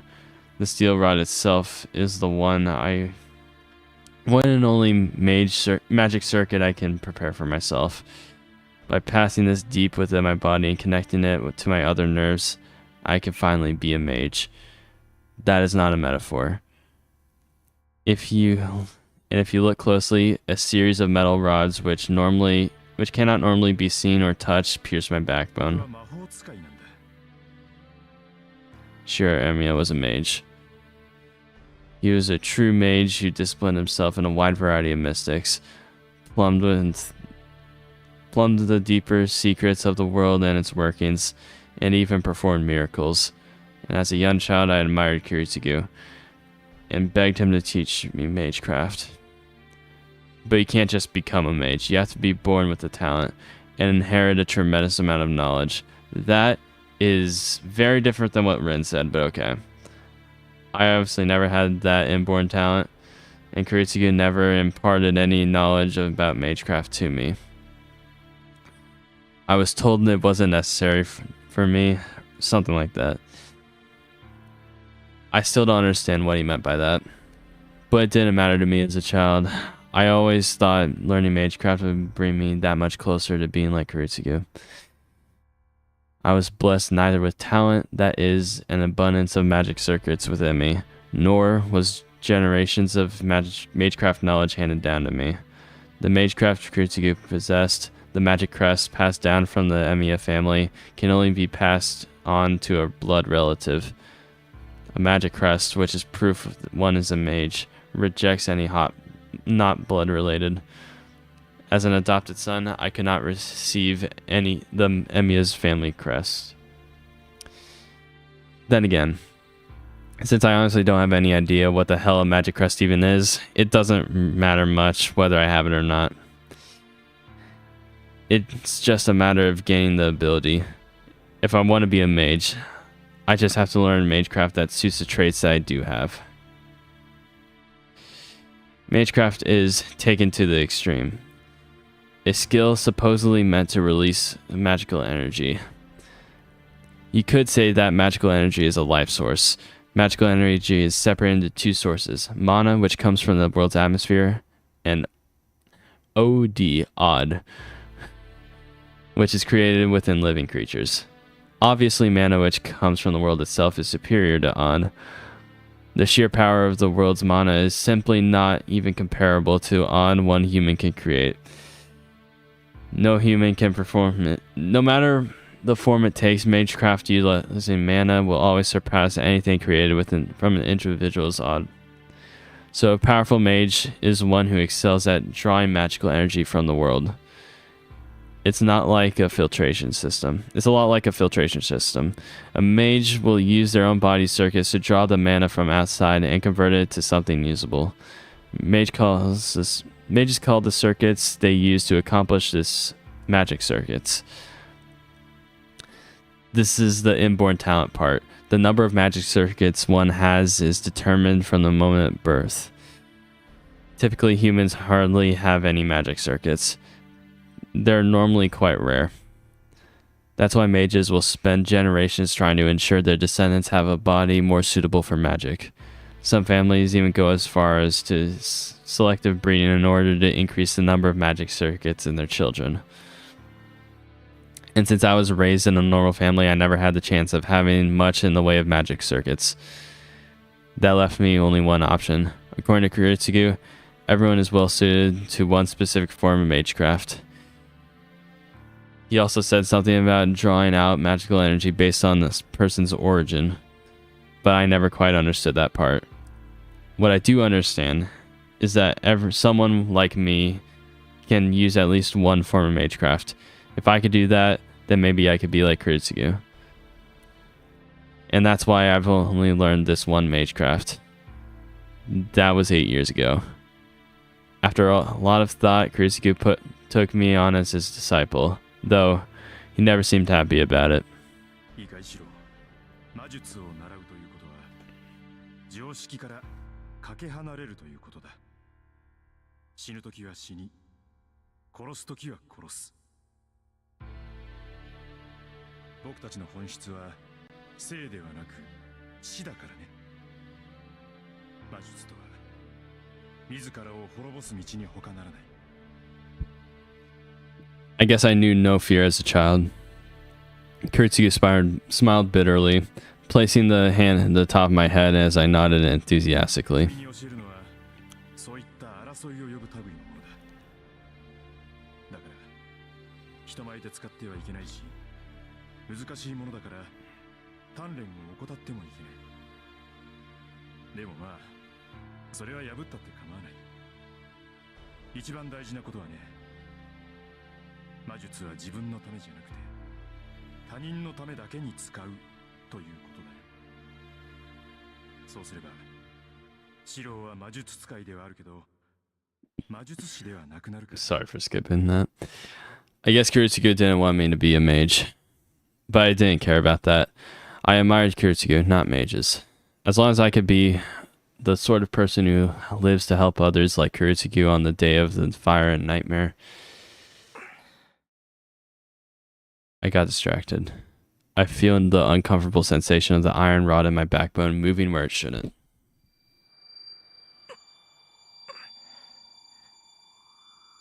Losing control of my breathing now would be fatal. The pseudo-magic circuits would overwhelm my body and shred it to pieces. And that would be the end of me. Shiro Amiya would simply be a novice who died because he failed an elementary step.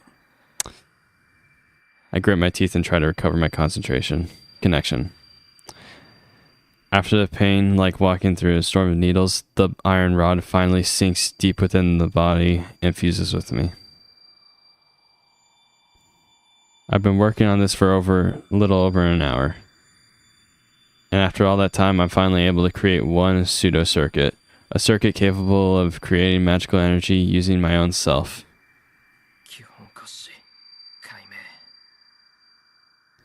All that's left is to allow the magical energy to flow naturally. Shiro Amiya is no mage. He is just a user of magecraft who can only create magical energy within his body and channel it into objects. That's why I can only do one thing with this magecraft, which is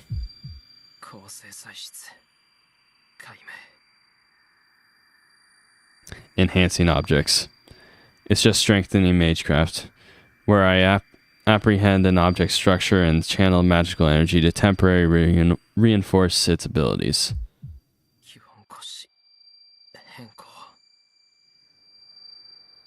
I hold a broken iron pipe. I pass magical energy through it to execute the most basic magecraft, to enhance its durability. Passing magical energy into something other than yourself is like mixing poison. My blood is a far cry from the blood of an iron pipe. Forcing an entirely different sort of blood through an object may well destroy it rather than enhance it. To prevent that from happening, I need to properly understand the object's and structure and pass magical energy into it between the small vacant spaces. 構成材質補強 This may be easy for a skilled mage, but since I have a hard time generating magical energy in the first place, even a task like this is as difficult as shooting an arrow and hitting a target several hundred meters from you. A typical archery target is 28 meters away. So it goes without saying how hard would be to hit a target at 10 times the distance. My body temperature suddenly plummets. The fiery pillow passing through my backbone disappears and my lungs cease in desperate need of oxygen.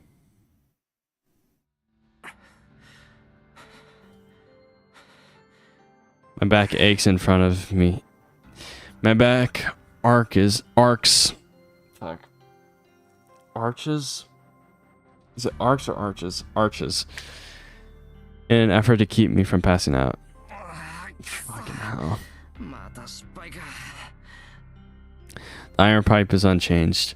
The magical energy I passed into it appears to have dispersed. 元から形があるものに手を加えるのはきつい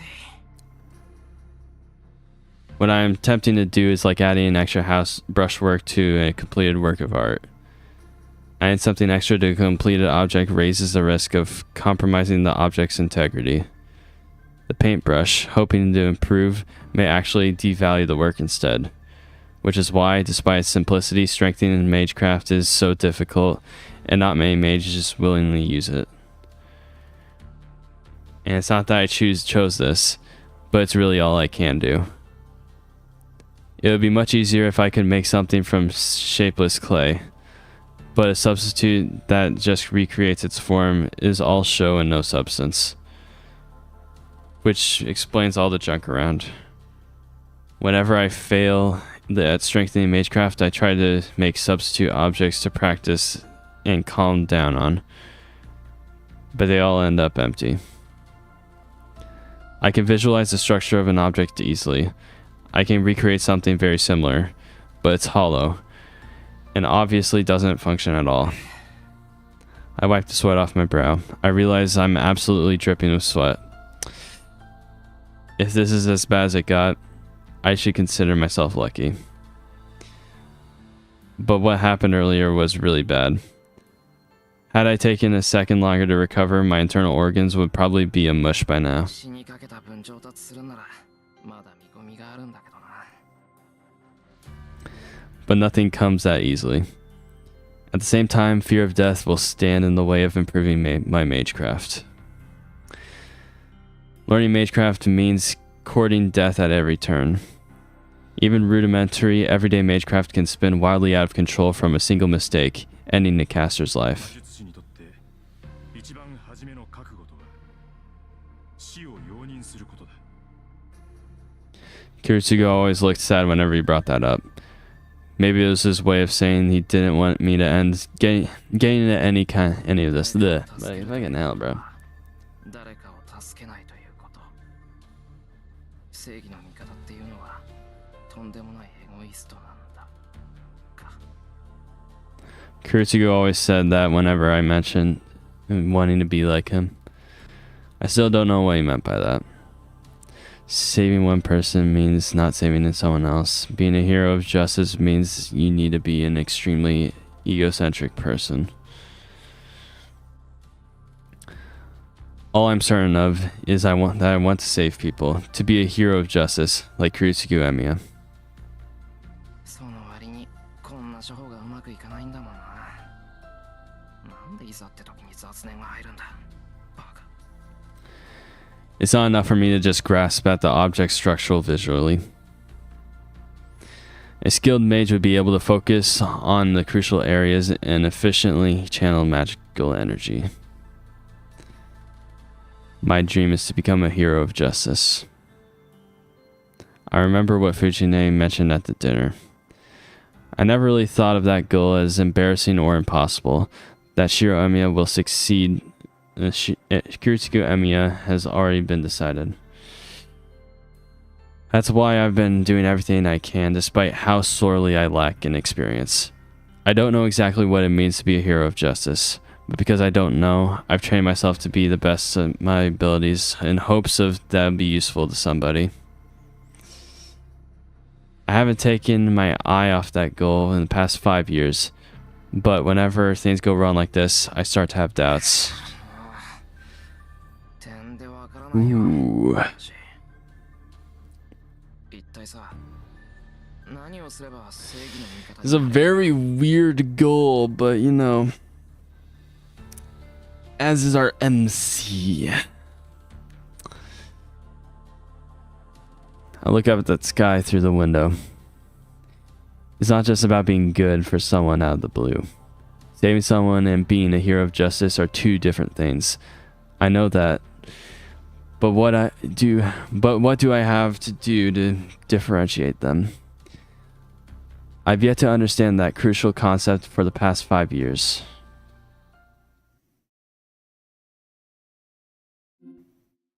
Yeah, sure. Save over that. Day 2, baby. Yeah. With that, I'll check my notification on Discord. Fuck Pimo. Alright. Let me pull up something. Alright.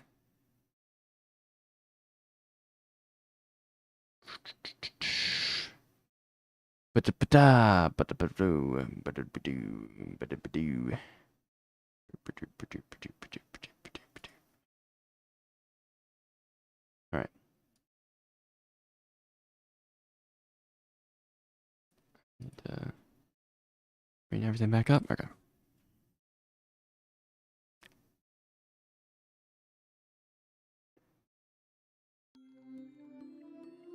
I awake to darkness. I guess I'm not much for dreaming. Unless something big happens, I always have the same dream anyway. I always envision a sword. I have no idea why, but that's the only thing that pops into my head. There's no rhyme or reason to it. Perhaps it's what defines me as, well, as Shiro Emiya.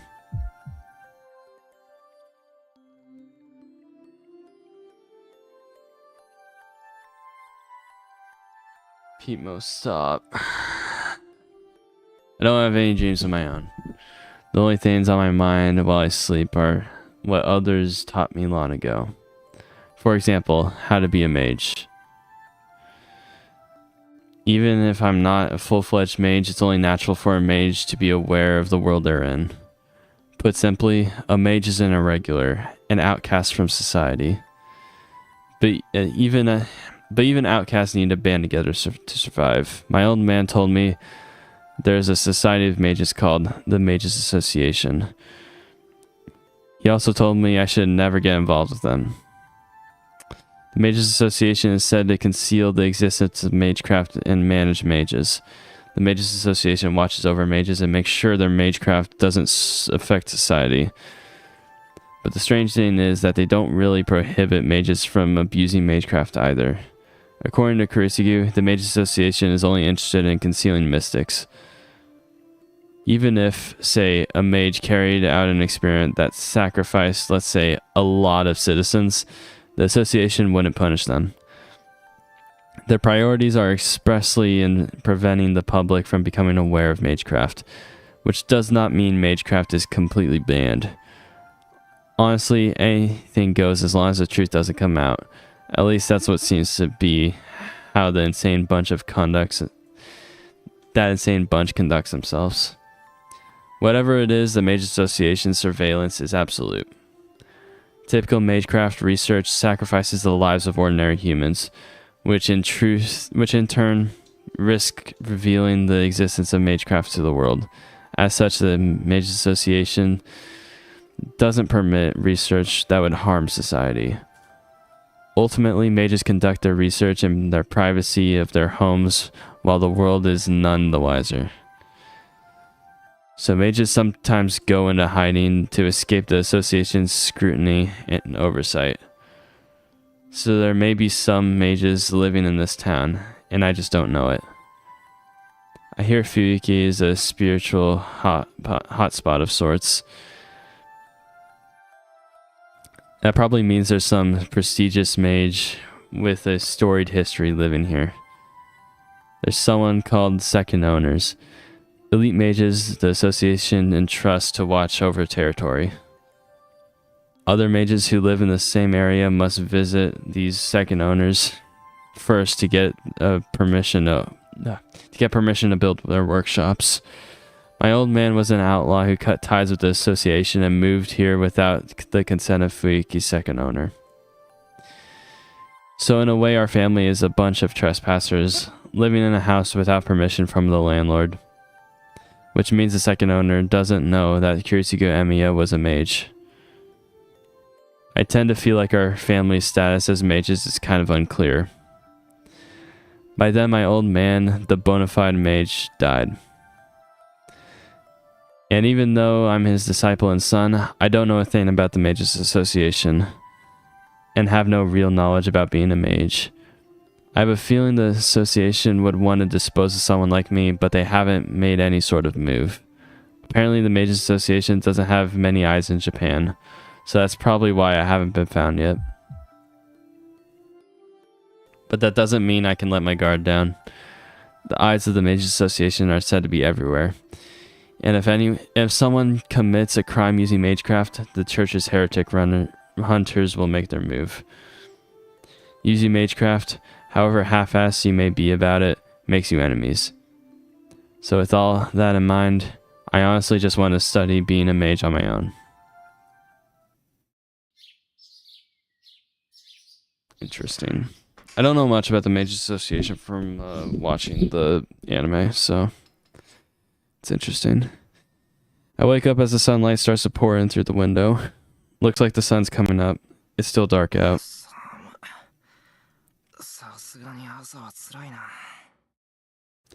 I get up, trying not to let the morning cold discourage me, and quickly fold up my futon. It's 5:30. I've always been an early riser, no matter how late I go to bed. I might mess up once in a while, like yesterday, but that's rare. I let Sakura do all the work yesterday, so it'd be kind of bad if I didn't return the favor this morning. I should hurry up and finish making breakfast before Sakura comes. I cook rice and make miso soup. Yesterday's soup had daikon radish and carrots, and I'm making onion and potato miso soup today. I make the egg omelet and use the leftover konnyaku to simmer it with bonito flakes. I make incisions of the sari fish, which will be the main dish, and sprinkle it with a little salt. All I have to do is broil it, but that can wait until the last minute. It's almost 6. I finished earlier than I expected, so I have some time on my hands. So what should I do with that extra time?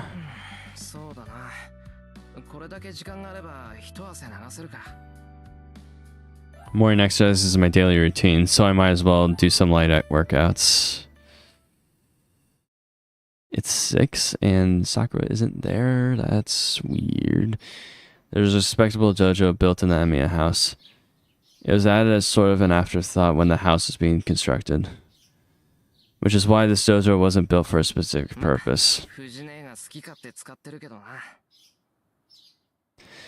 Fujine apparently uses this place as her playground even before I came to this house.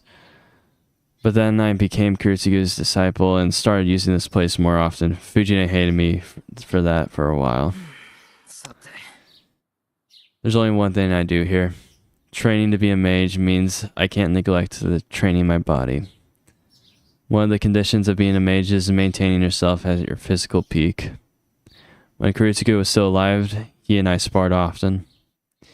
Well, more that he kicked my ass every time, so I never really learned how to win myself. But at least I learned the difference between a fight and a battle. In other words, I learned the difference between killing and beating an opponent, and how to conduct myself in each situation. Knowledge and experience are different. Without the knowledge to know the difference, it's hard to tell if you've gotten yourself into a fight or a massacre. It's as simple as that. Learning Magecraft means there is a risk of perishing on your own, as well as having a risk of having to fight. And to mages, that means killing each other. That's why Kurotsugu wanted to teach me that I must always be ready to face death. But the person reminding me of that lesson is long gone. So the only thing I can do alone is some simple exercises. Stretching, push-ups, sit-ups. It's no different than what the members of the Kyoto Club do in the morning. The only difference is in the intensity.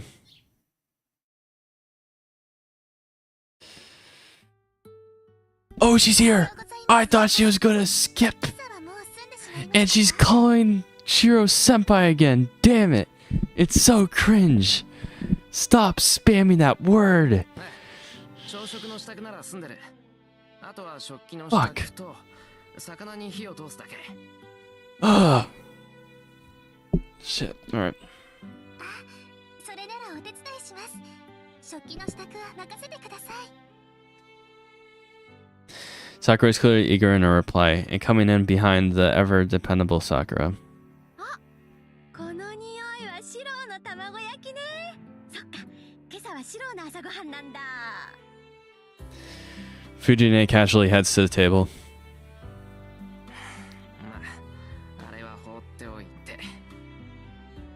I need to grill the prepared fish. I need to get better at this, man.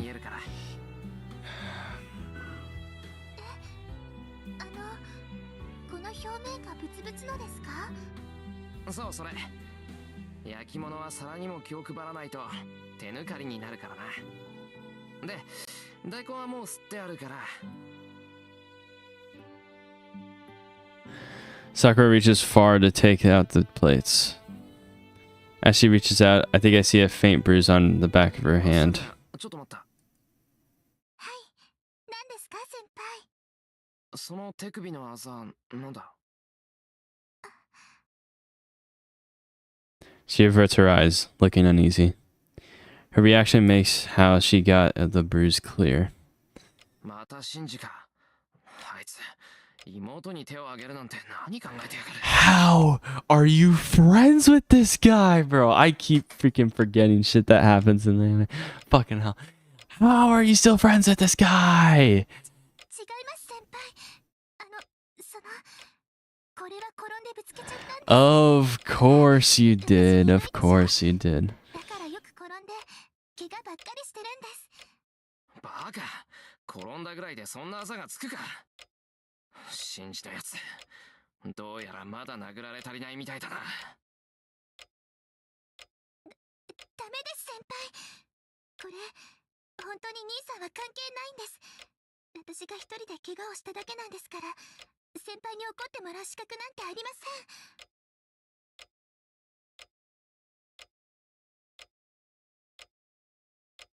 ん。 Sakura falls silent. Sakura may seem docile, but she's surprisingly stubborn. It's no use saying anything to her now. わかった。さくらがそう言うならそういうことにしておく。はい。ごめんなさい、先輩。だからどうしてそこでさくらが謝るんだ。悪いのはシンジだろう。 The moment I say Shinji's name, Sakura awkwardly looks away. It can only mean he is the cause of the bruise on her hand. Shinji Mato has a bad habit of treating his younger sister like crap. I noticed it about a year ago. Every now and then I see Sakura injured, and she always makes excuses when I ask for what happened. When I asked Shinji about it, he revealed to my shock that he'd been the one to hit Sakura. I asked why, and he told me it was because she'd done something he hadn't liked. I got really pissed off, so I did to Shinji what he'd done to Sakura. We have been on great terms since then. Dude, good shit, bro. Good shit. Hold on. Sorry. もうしたよ。別に初めから喧嘩なんてしてないから仲直りも何もないけどな。先輩にとってはそうでしょうけど、兄さんにとっては喧嘩をしたことになるんです。だから気をつけてください。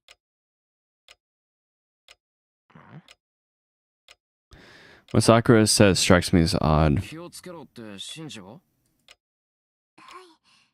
兄さん、先輩を目の敵にしてるって聞きました。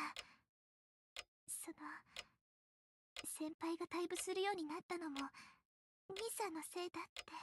Hearing conflicting information here, I'm pretty sure Shinji was the one who kicked him out. At least that's what Issei said. それは違う。部活を辞めたのはシンジとは関係ない。いや、そりゃ多少はあったかもしれないけど、そんなのは気に病むことじゃないぞ。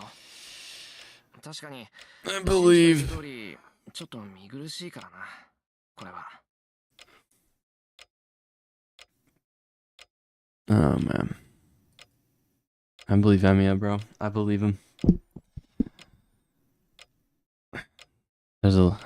I pointed at my left shoulder. There's a little scar there.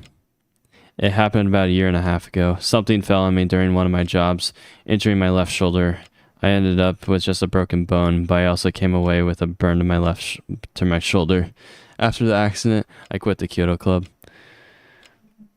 Our school's Kyoto Club, out of respect for formalities, allows students to perform sacred shooting rituals. Male students participating in this expose their left shoulder. Shinji pointed out that it may be disrespectful for someone performing a sacred shot to expose a scar, and since I was getting busy with my various jobs, I decided to quit the club. I guess that's how, like, that Shinji forcing him to quit was going around. Okay. 先輩、しつこいようですけど、本当にもう弓は引かないんですか？藤村先生も怪我なんて支障はないって言ってるのに。何を平和な。藤姉は全身骨折しようが支障ないっていうやつだぞ、さくら。先輩、私真面目な話をしているんです。I know I should give her a serious answer, but unfortunately I can't give Sakura the answer she's looking for. 部活をしている余裕はないよ。弓は好きだけど、優先するべきことじゃないし、しばらくは間を取ろうと思う。しばらくってどのく気が向いた頃かな。まあ、さくらが卒業するぐらいまでにはなんとか。その時はよろしくな、さくら。I pat Sakura's shoulder. What was the camera shake? その時をお待ちして。 The hell is that? She nods so violently it looks like she might drop the plates. Okay. It's almost 7:30. Sakura and Fujine have long since left the house for their morning club activities. I went to school early yesterday because Issei asked me to, but I leave the house at the usual time today.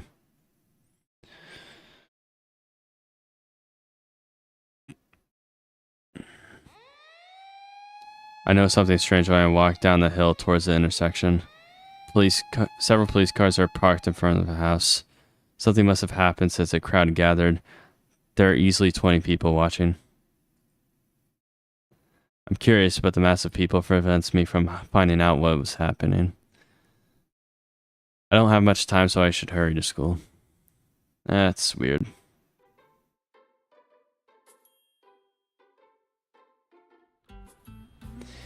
I make it to school 10 minutes before the first bell. As I cross through the gate, with plenty of time as usual... Oh, it's her. I run into a familiar student. まだ着替えてないのか、三辻。もうすぐホームルームだぞ。俺に挨拶なんかしてる場合じゃないだろ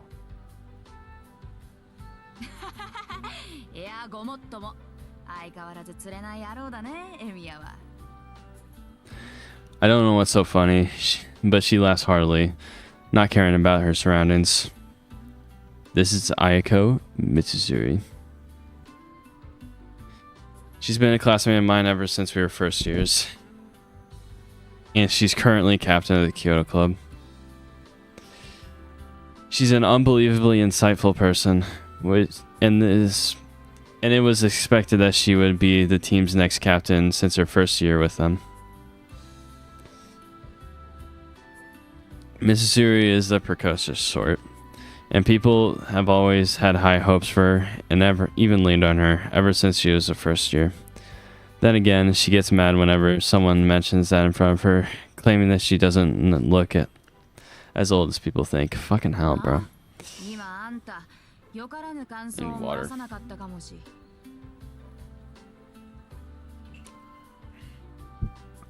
Here you そ go. んなものは漏らさない。あくまで客観的な事実を連想しただけだ。それで気を悪くするのは三綴りの勝手だが。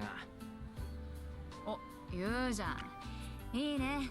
正直に答えるくせに何をどう考えてたかは口にしないんだもの。エミヤ、シンジと違って隙がないな。シンジ？なんでそこにシンジが出てくるんだ？なんでも何も、あんたとシンジって友人じゃない。シンジの男友達ってあんただけでしょ。それにお忘れでしょうが、私これでも弓道部の首相なの。うちの問題児とやめちまった問題児をくっつけるのは自然な流れだと思わない？まあ確かに自然だ。弓道部ってのは関係ないけど、俺とあいつは腐れ縁だからな。あ、カチンときた。あんたね、弓道部の話になると急に冷たくなるでしょ。いいご身分よね。シンジをほっぽっといて自分はさっさと退場しちゃうんだから。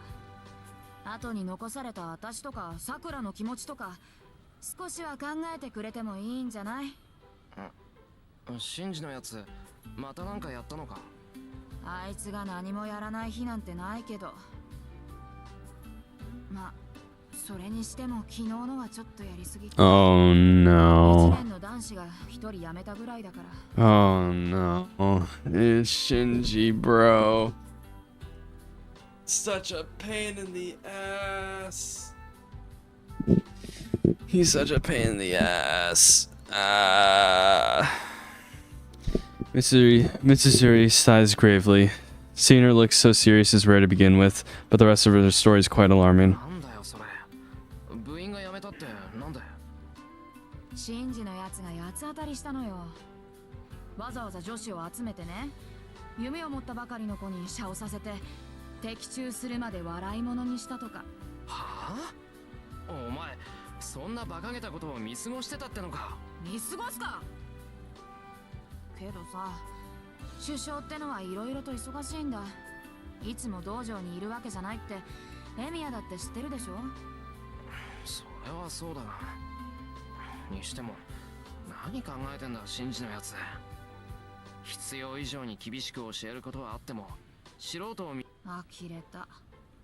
エミヤっては本当にあれだ。He praises Shinji way too damn much, bro. He puts too much faith in him. What the hell, Emiya? 今お前 What the hell? あら、私はあくまで客観的な事実を連想しただけさ。それで気を悪くするのはエミヤの勝手だね。ついさっき聞いたような返答をしやがって。いや、それよりシンジはどうしたんだよ。なんだってそんな真似をしたんだ。聞いた話じゃ遠坂にこっぴどく振られたとかなんと。Nice. 遠坂ってあの遠坂か？うちの学校にあれ以外の遠坂なんていないでしょ。2年 A 組の優等生、ミスパーフェクトこと遠坂リンド。いや、そんなあだ名は初めて聞いたけど。But it fits. It's no surprise Shinji got rejected. And knowing Tosaka, she probably had some pretty harsh insults to go with the rejection. ともかくシンジのやつは昨日からずっとその調子よ。おかげで私もこんな時間まで道場で目を光らせてたってわけ。 Okay, can you tell her that like Sakura got hit by Shinji at home? Can you tell her that? Can you tell her that she had a bruise on her arm? Like, come 新 on. 次のやつ変にこらえが効かない時があるからな。三つり大変だろうけど頑張ってくれ。はいはい。けどね、信じって懲りないでしょ。また遠坂に声をかけて振られた日には、今度こそ遠坂本人に何かしそうでさ。いや、いくら信じても振られた相手には近寄らないだろう。あいつそのあたりはちゃんとしてるぞ。 He's good about that sort of thing. けど相手が近寄ってくるんだからしょうがないじゃない。遠坂さ。 How is he good for anything, bro? How is he good at anything like that, bro?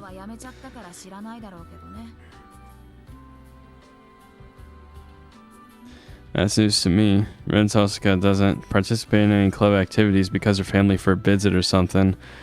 She even turned down nominations to be a member of the student council. So I always thought she went straight home after school. Jeez, bro, I'm... あいつもお高く止まってるし、一度ぐらいは痛い目に遭うのもいいかもね。お気の毒様っていうか、ご愁傷様っていうか。Mrs. Zuri has a weird way of looking at this. Now that I think about it, they say that Ren Tosaka has a lot of enemies. I wonder if Mrs. Zuri is one of them too. おい、三つり。いくらなんでもそれは。I'm gonna turn down this AC unit. Where the fuck?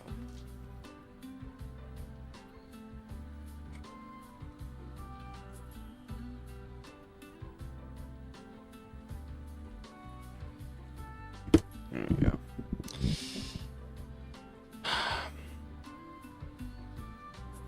あ、そろそろ時間だ。じゃあね、エミヤ。今度私の弓の調子見に来てよ。 Mrs. Zuri hastily runs off.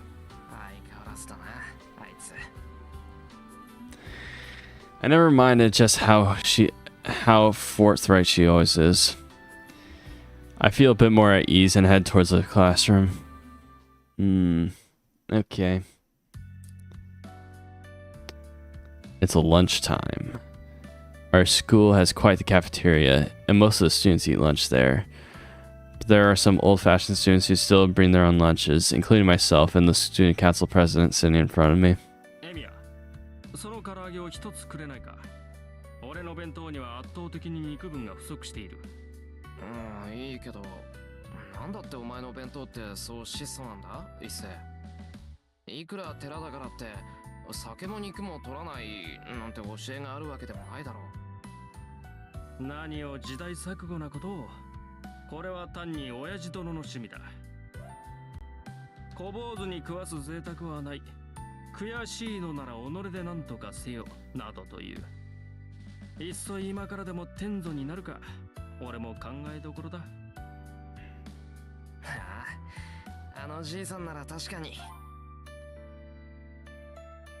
Issei's father is the priest of the Rudo Temple, a larger-than-life figure who also has friends with Fujine's grandfather.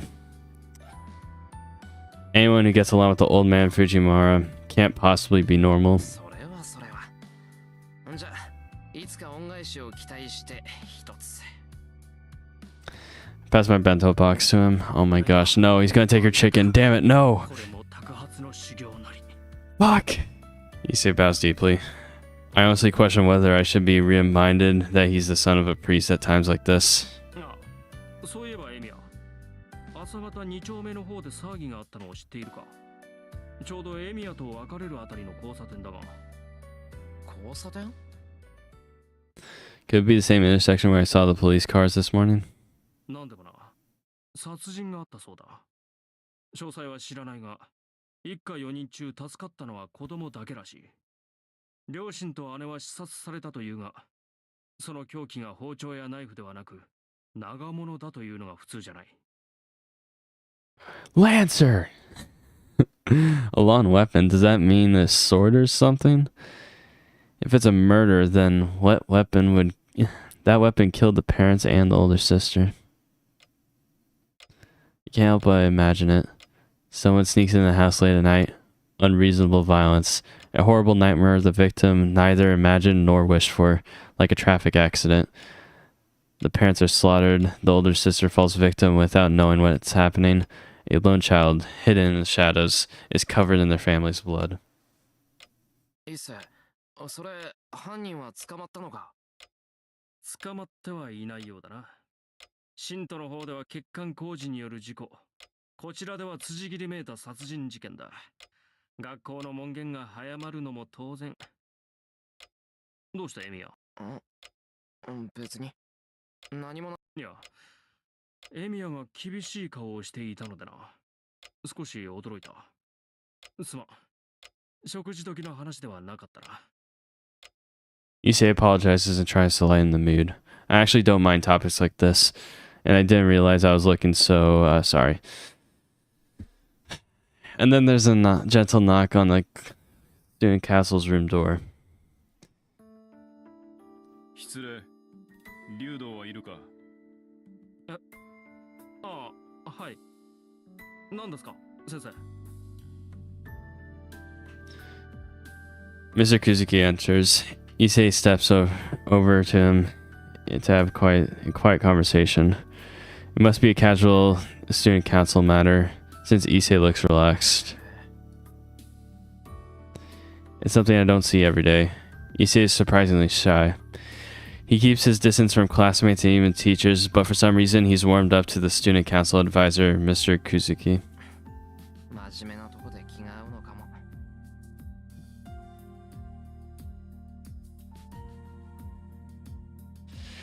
Kuzuki is a homeroom teacher of class 2A. He's very serious and kind of weird. Some part of that is probably why he and Issei go on so well. The two continue to talk. As I watch them, I can't stop thinking about the murder.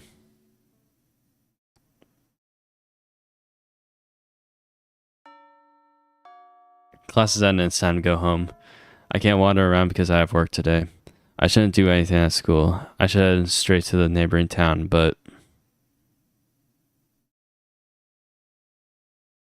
maybe the morning's conversation bothered me more than I realized. Next thing I know, I'm at the Kyoto Club. もう、何やってんだ俺。Mrs. Zuri and Rin Tosaka frequently visits. Well, that I hadn't thought of that. But I think it's a problem if Shinji got violent against Tosaka. シンジのやつ、カッとなると止まらないからな。Shinji lashing out at Tosaka because she rejected him would be bad. Well, I don't know exactly how, but it'd just be bad.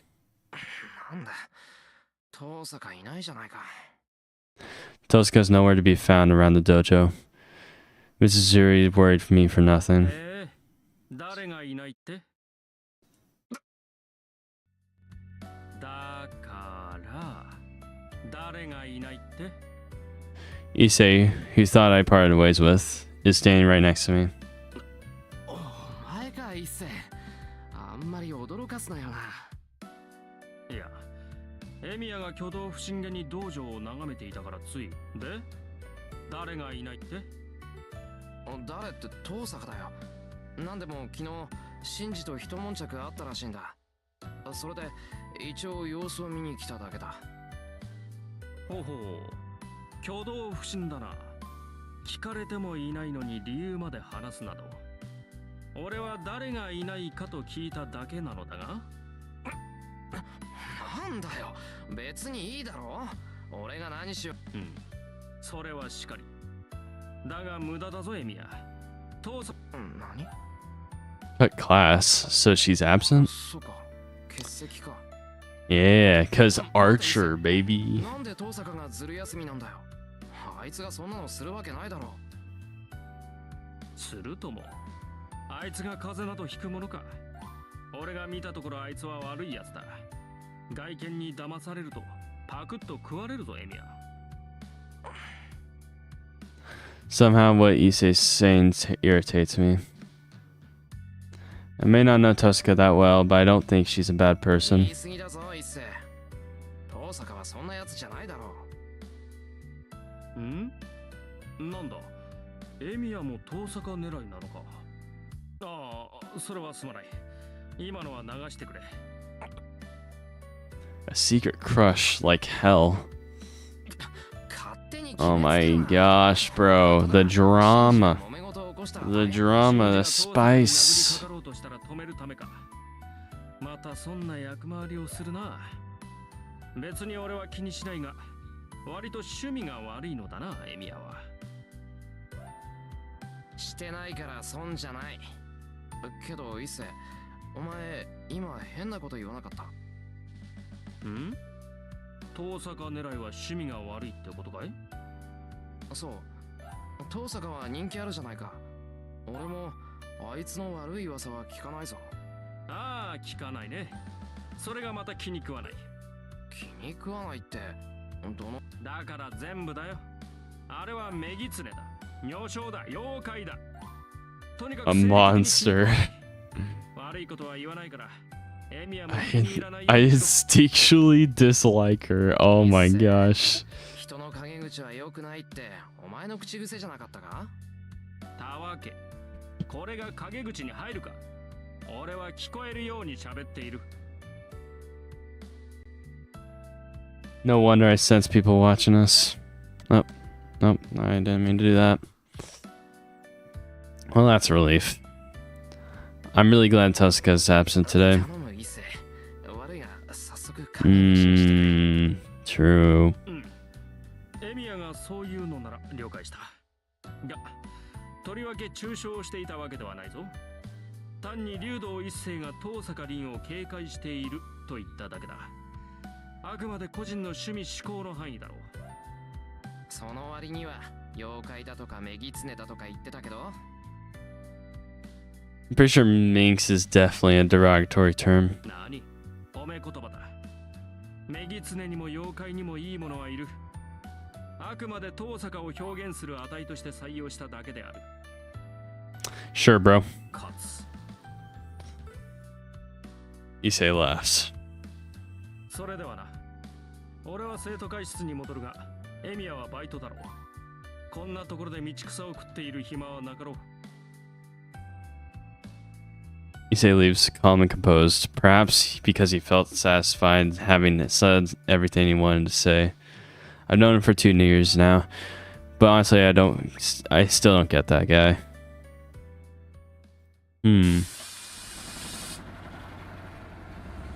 Work.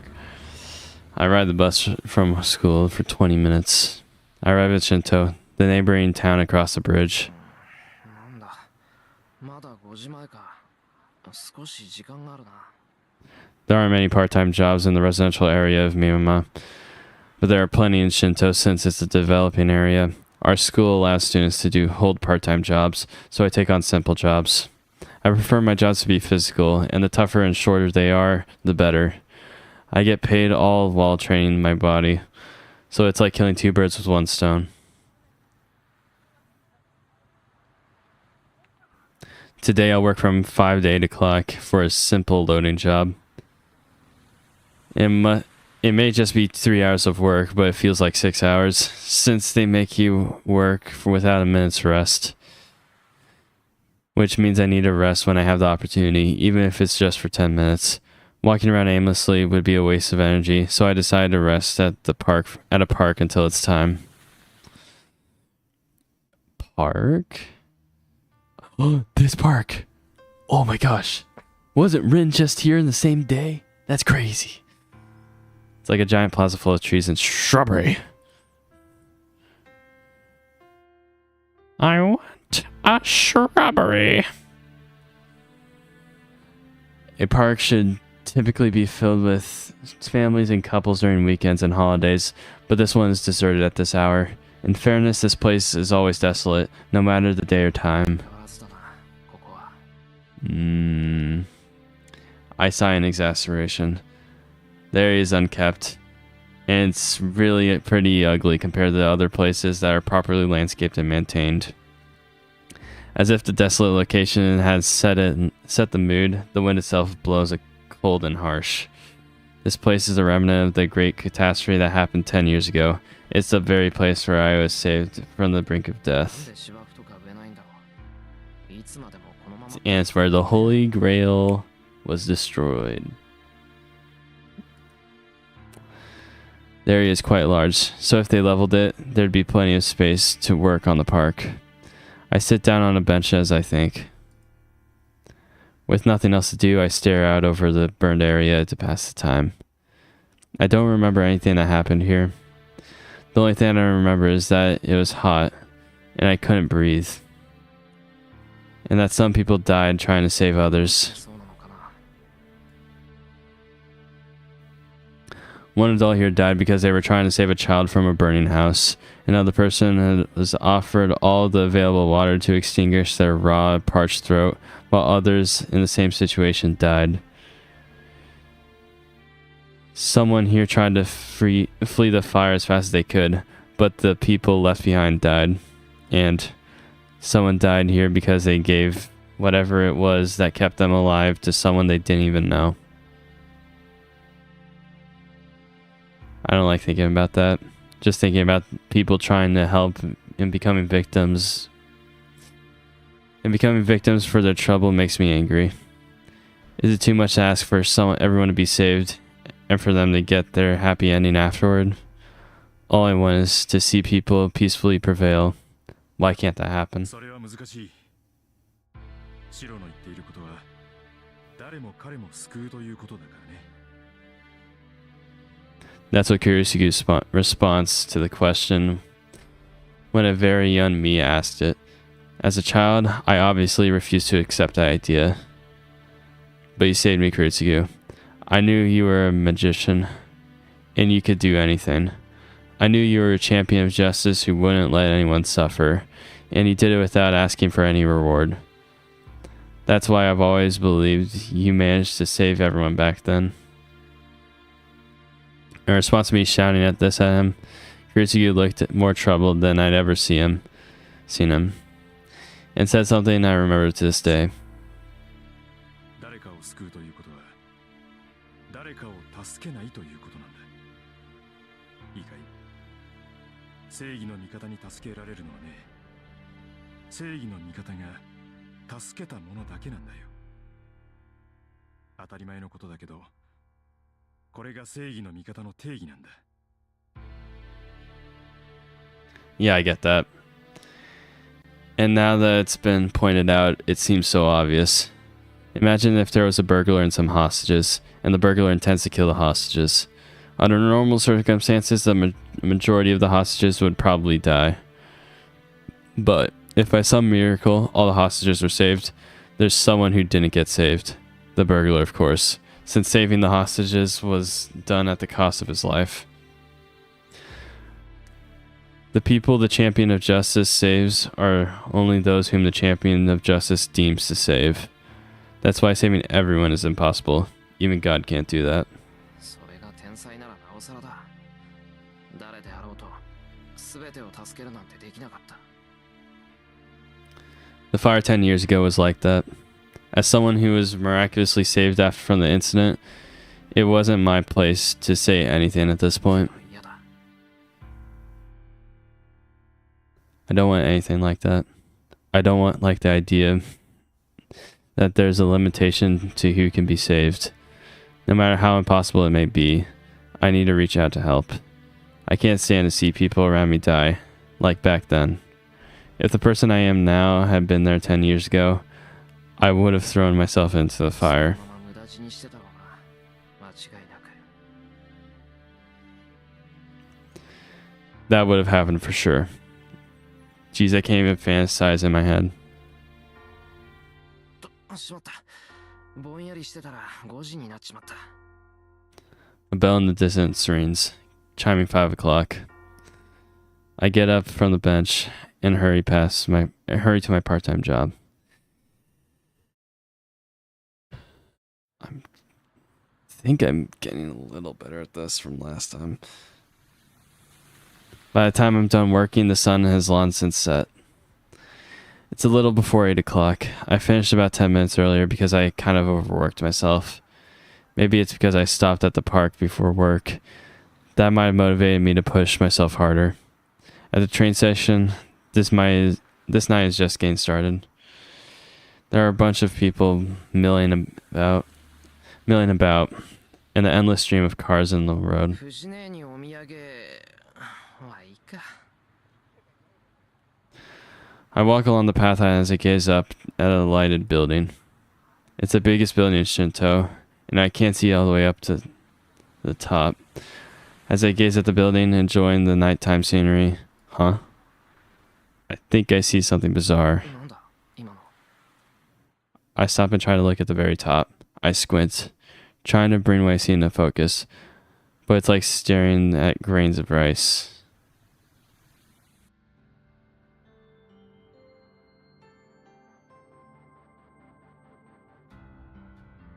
A prologue. Looks like someone I know, but I can't think why this girl I know would have a reason to be there. It doesn't seem like she's going to do anything up there, but she's just standing there, looking down at the city, as the wind ruffles her hair. She doesn't seem to notice me down below.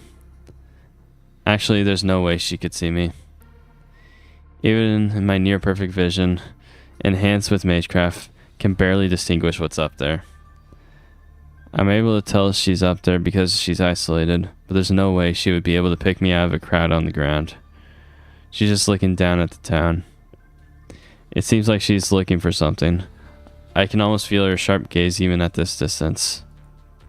I forget how long it's been, but I continue to look up at the girl standing in the void. She stands at the top of the high tower. She's like a magician, looking down at the surface world with the bright moon shining bright behind her. And then she disappears, apparently done with whatever brought her up there.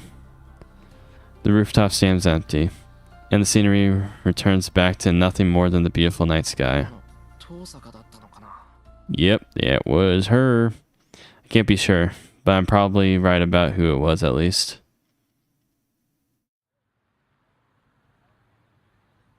There aren't many girls I know who stand out like her, and besides, I'm not so out of it that I'd fail to notice a girl I secretly admire. そうか。にしても It's just, Tosca sure has a way of spending her time.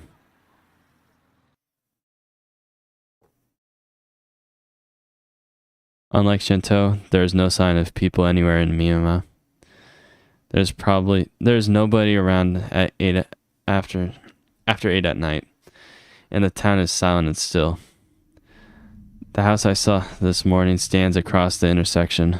There are no signs of life, and a no trespassing sign hangs over the front door. In just a single day, the house has fallen quiet, almost like an abandoned building. A girl and her parents were killed by a burglar.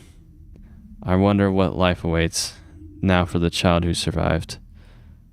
I bite my lip, frustrated by my powerlessness. I promised I'd be just like Kiritsugu, but I couldn't do anything.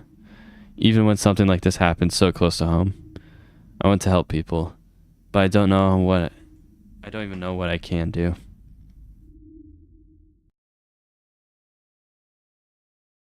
I reach the top of the hill where my house sits. The lights are on, so Fujin and Sakura are still inside. ただいま。あれ、藤姉だけか。おかえりしろ。 Fujin turns toward me, munching on a rice cracker.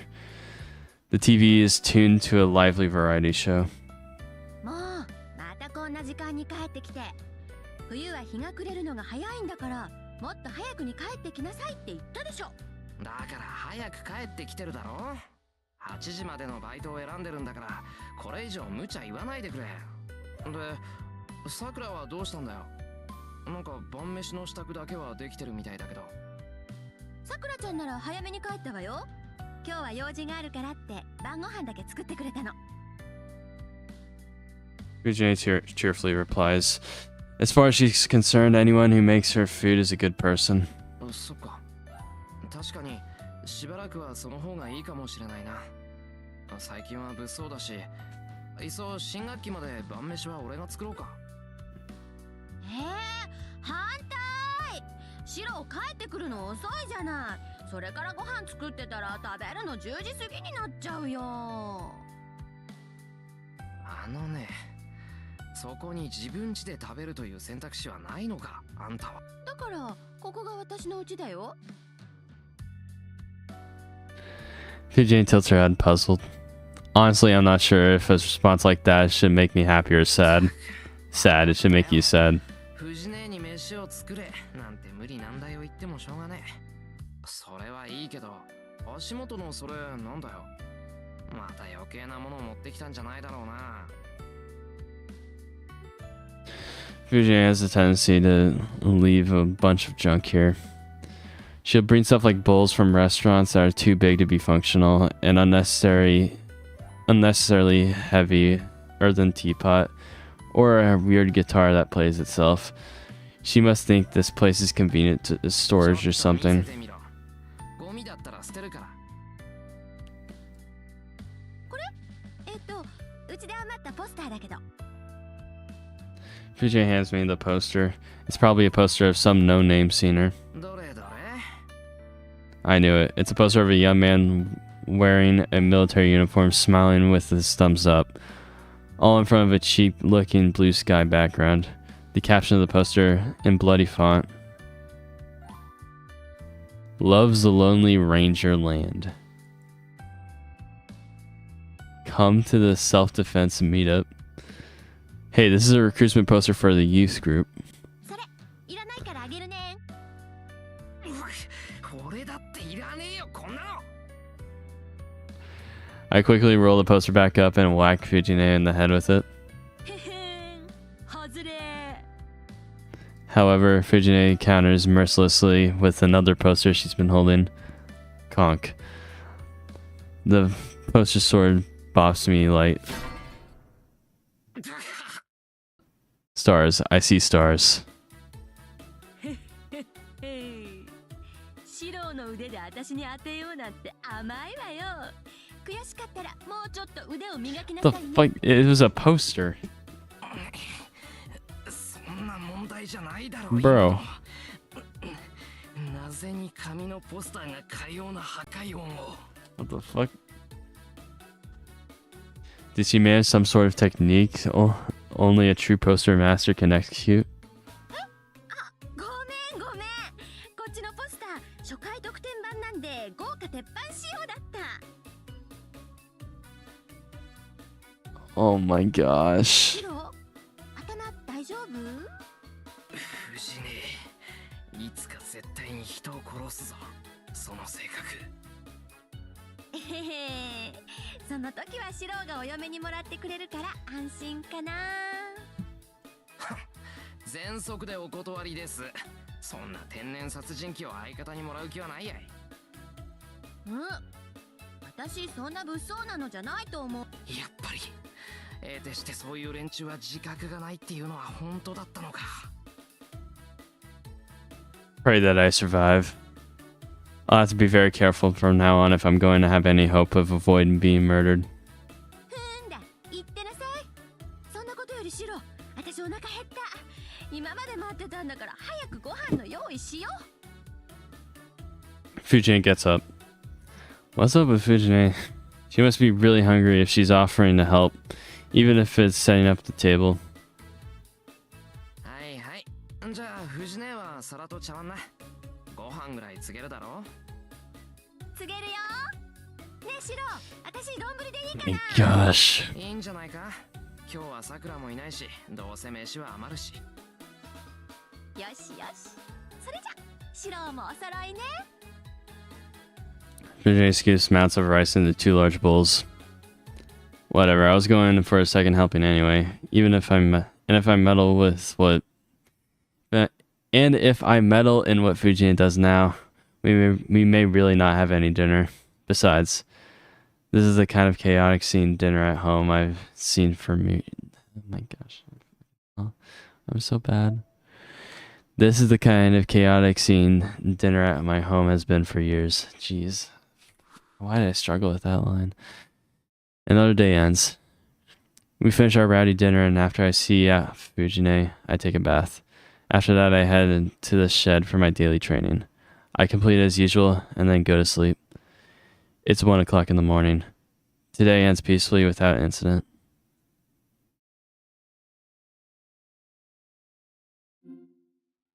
E. E.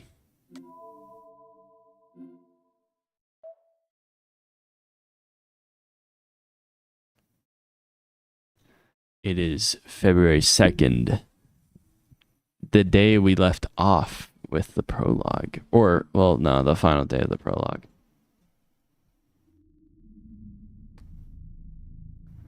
I'm in a fire. Houses crumble and people burn. No matter where I go, all I see is crimson. This is what I saw 10 years ago. It's a long-forgotten memory of the past. I run through the scenery, recreating what happened. I know it's a nightmare, but there's no way to escape. I run, and I keep running. Every time the scene ends with me as a child, running out of energy and getting rescued.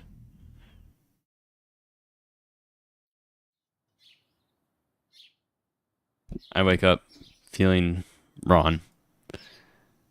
And to my forehead tells me I'm sweating, even though it's winter. もうこんな時間か。 The clock reads past 6.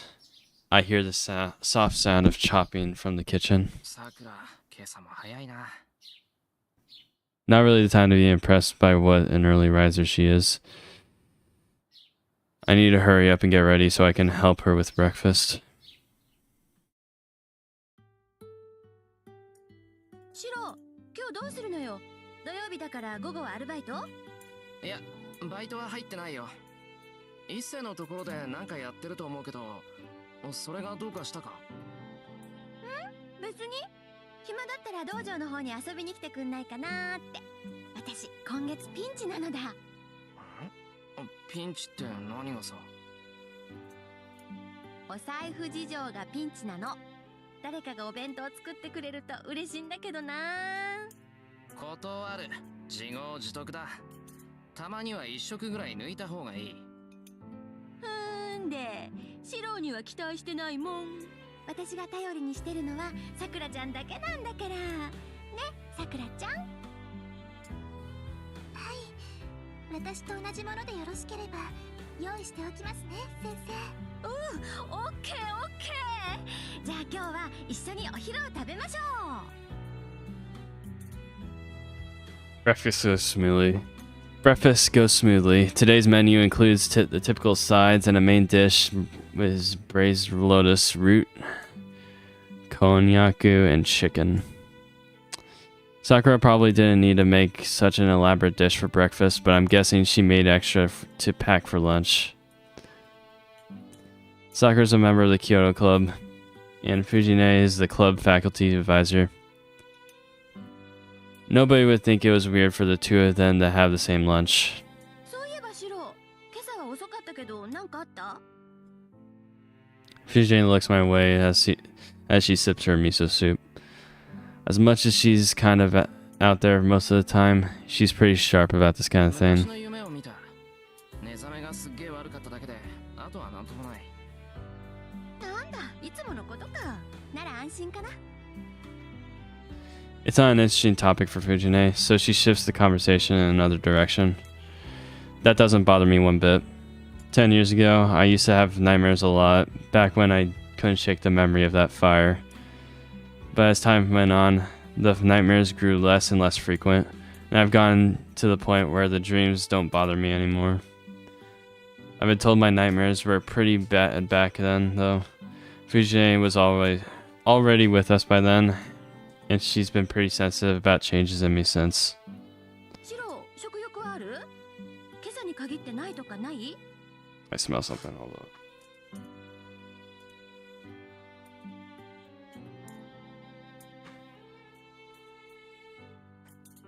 Something was up with the AC. Let me check something else here.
I get this musky smell from here occasionally, so I'm trying to figure out what it is. So I disassembled part of it. See if I can figure it out. That definitely smells bad. Also that. That's concerning.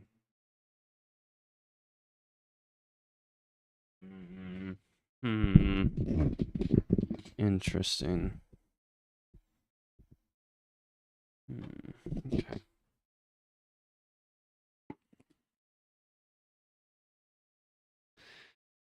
Anyway, yeah. This visual novel has been interesting so far. I'm enjoying it quite a bit. I definitely enjoyed the slice of life segments a lot more than I did in the anime.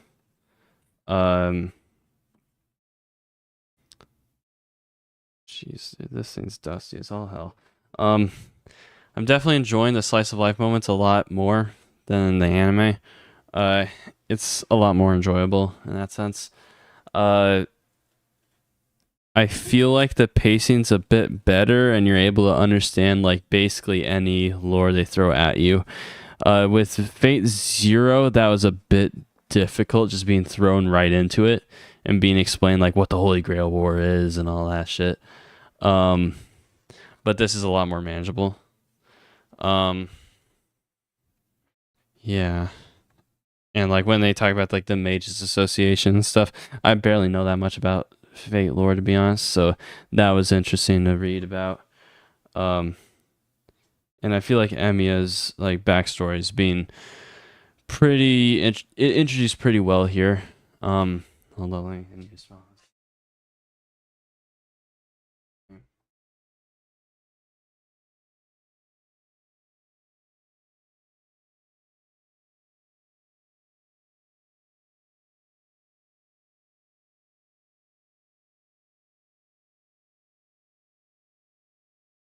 I'm thinking I probably have to. I'm gonna get my coil cleaner. Give me a sec. I'll be back.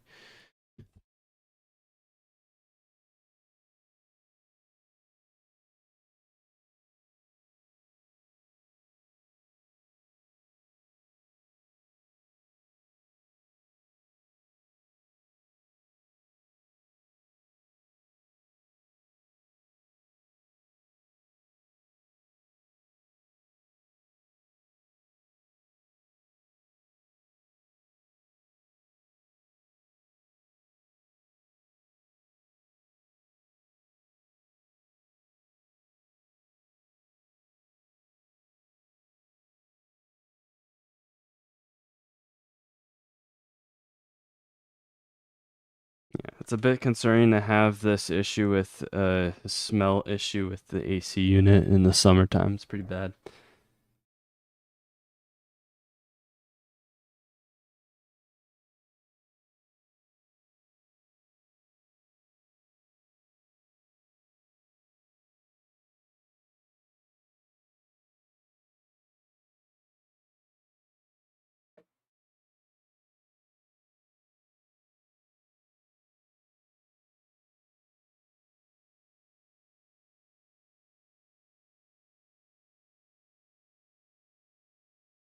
I wonder if it's supposed to be yellow like this.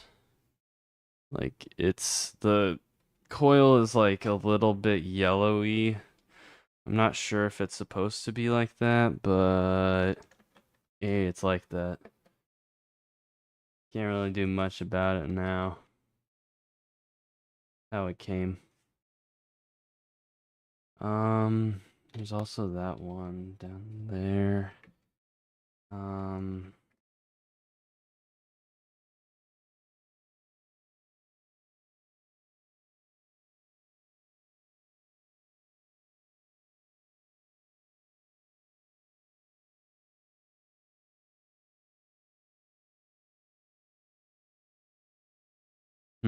Okay. Yeah, I think I might have to stop streaming now because I want to disassemble this thing, but damn it, I was actually going for a good streak there. Like, I kind of want to continue going with this. Oh, well. The game closed on me. Fun. Alright, well, I guess that will have me sign off then. So anyway, with all that said, that was fun. Yeah, I don't know why the game just closes on me if I alt tab and go to a different thing, but I guess I'll just try to stick with the window mode next time. Anyway, see you guys later. And yeah, I wish I was able to finish the February 2nd portion of Emiya's part today, but maybe I'll continue later tonight. I'm not sure. Anyway, yeah, I'll start like pretty soon. I want to get back on this visual novel as quick as I can. So yeah, maybe a quick thumbnail. Maybe I'll make a quick thumbnail or two, just in advance. So anyway, see you guys.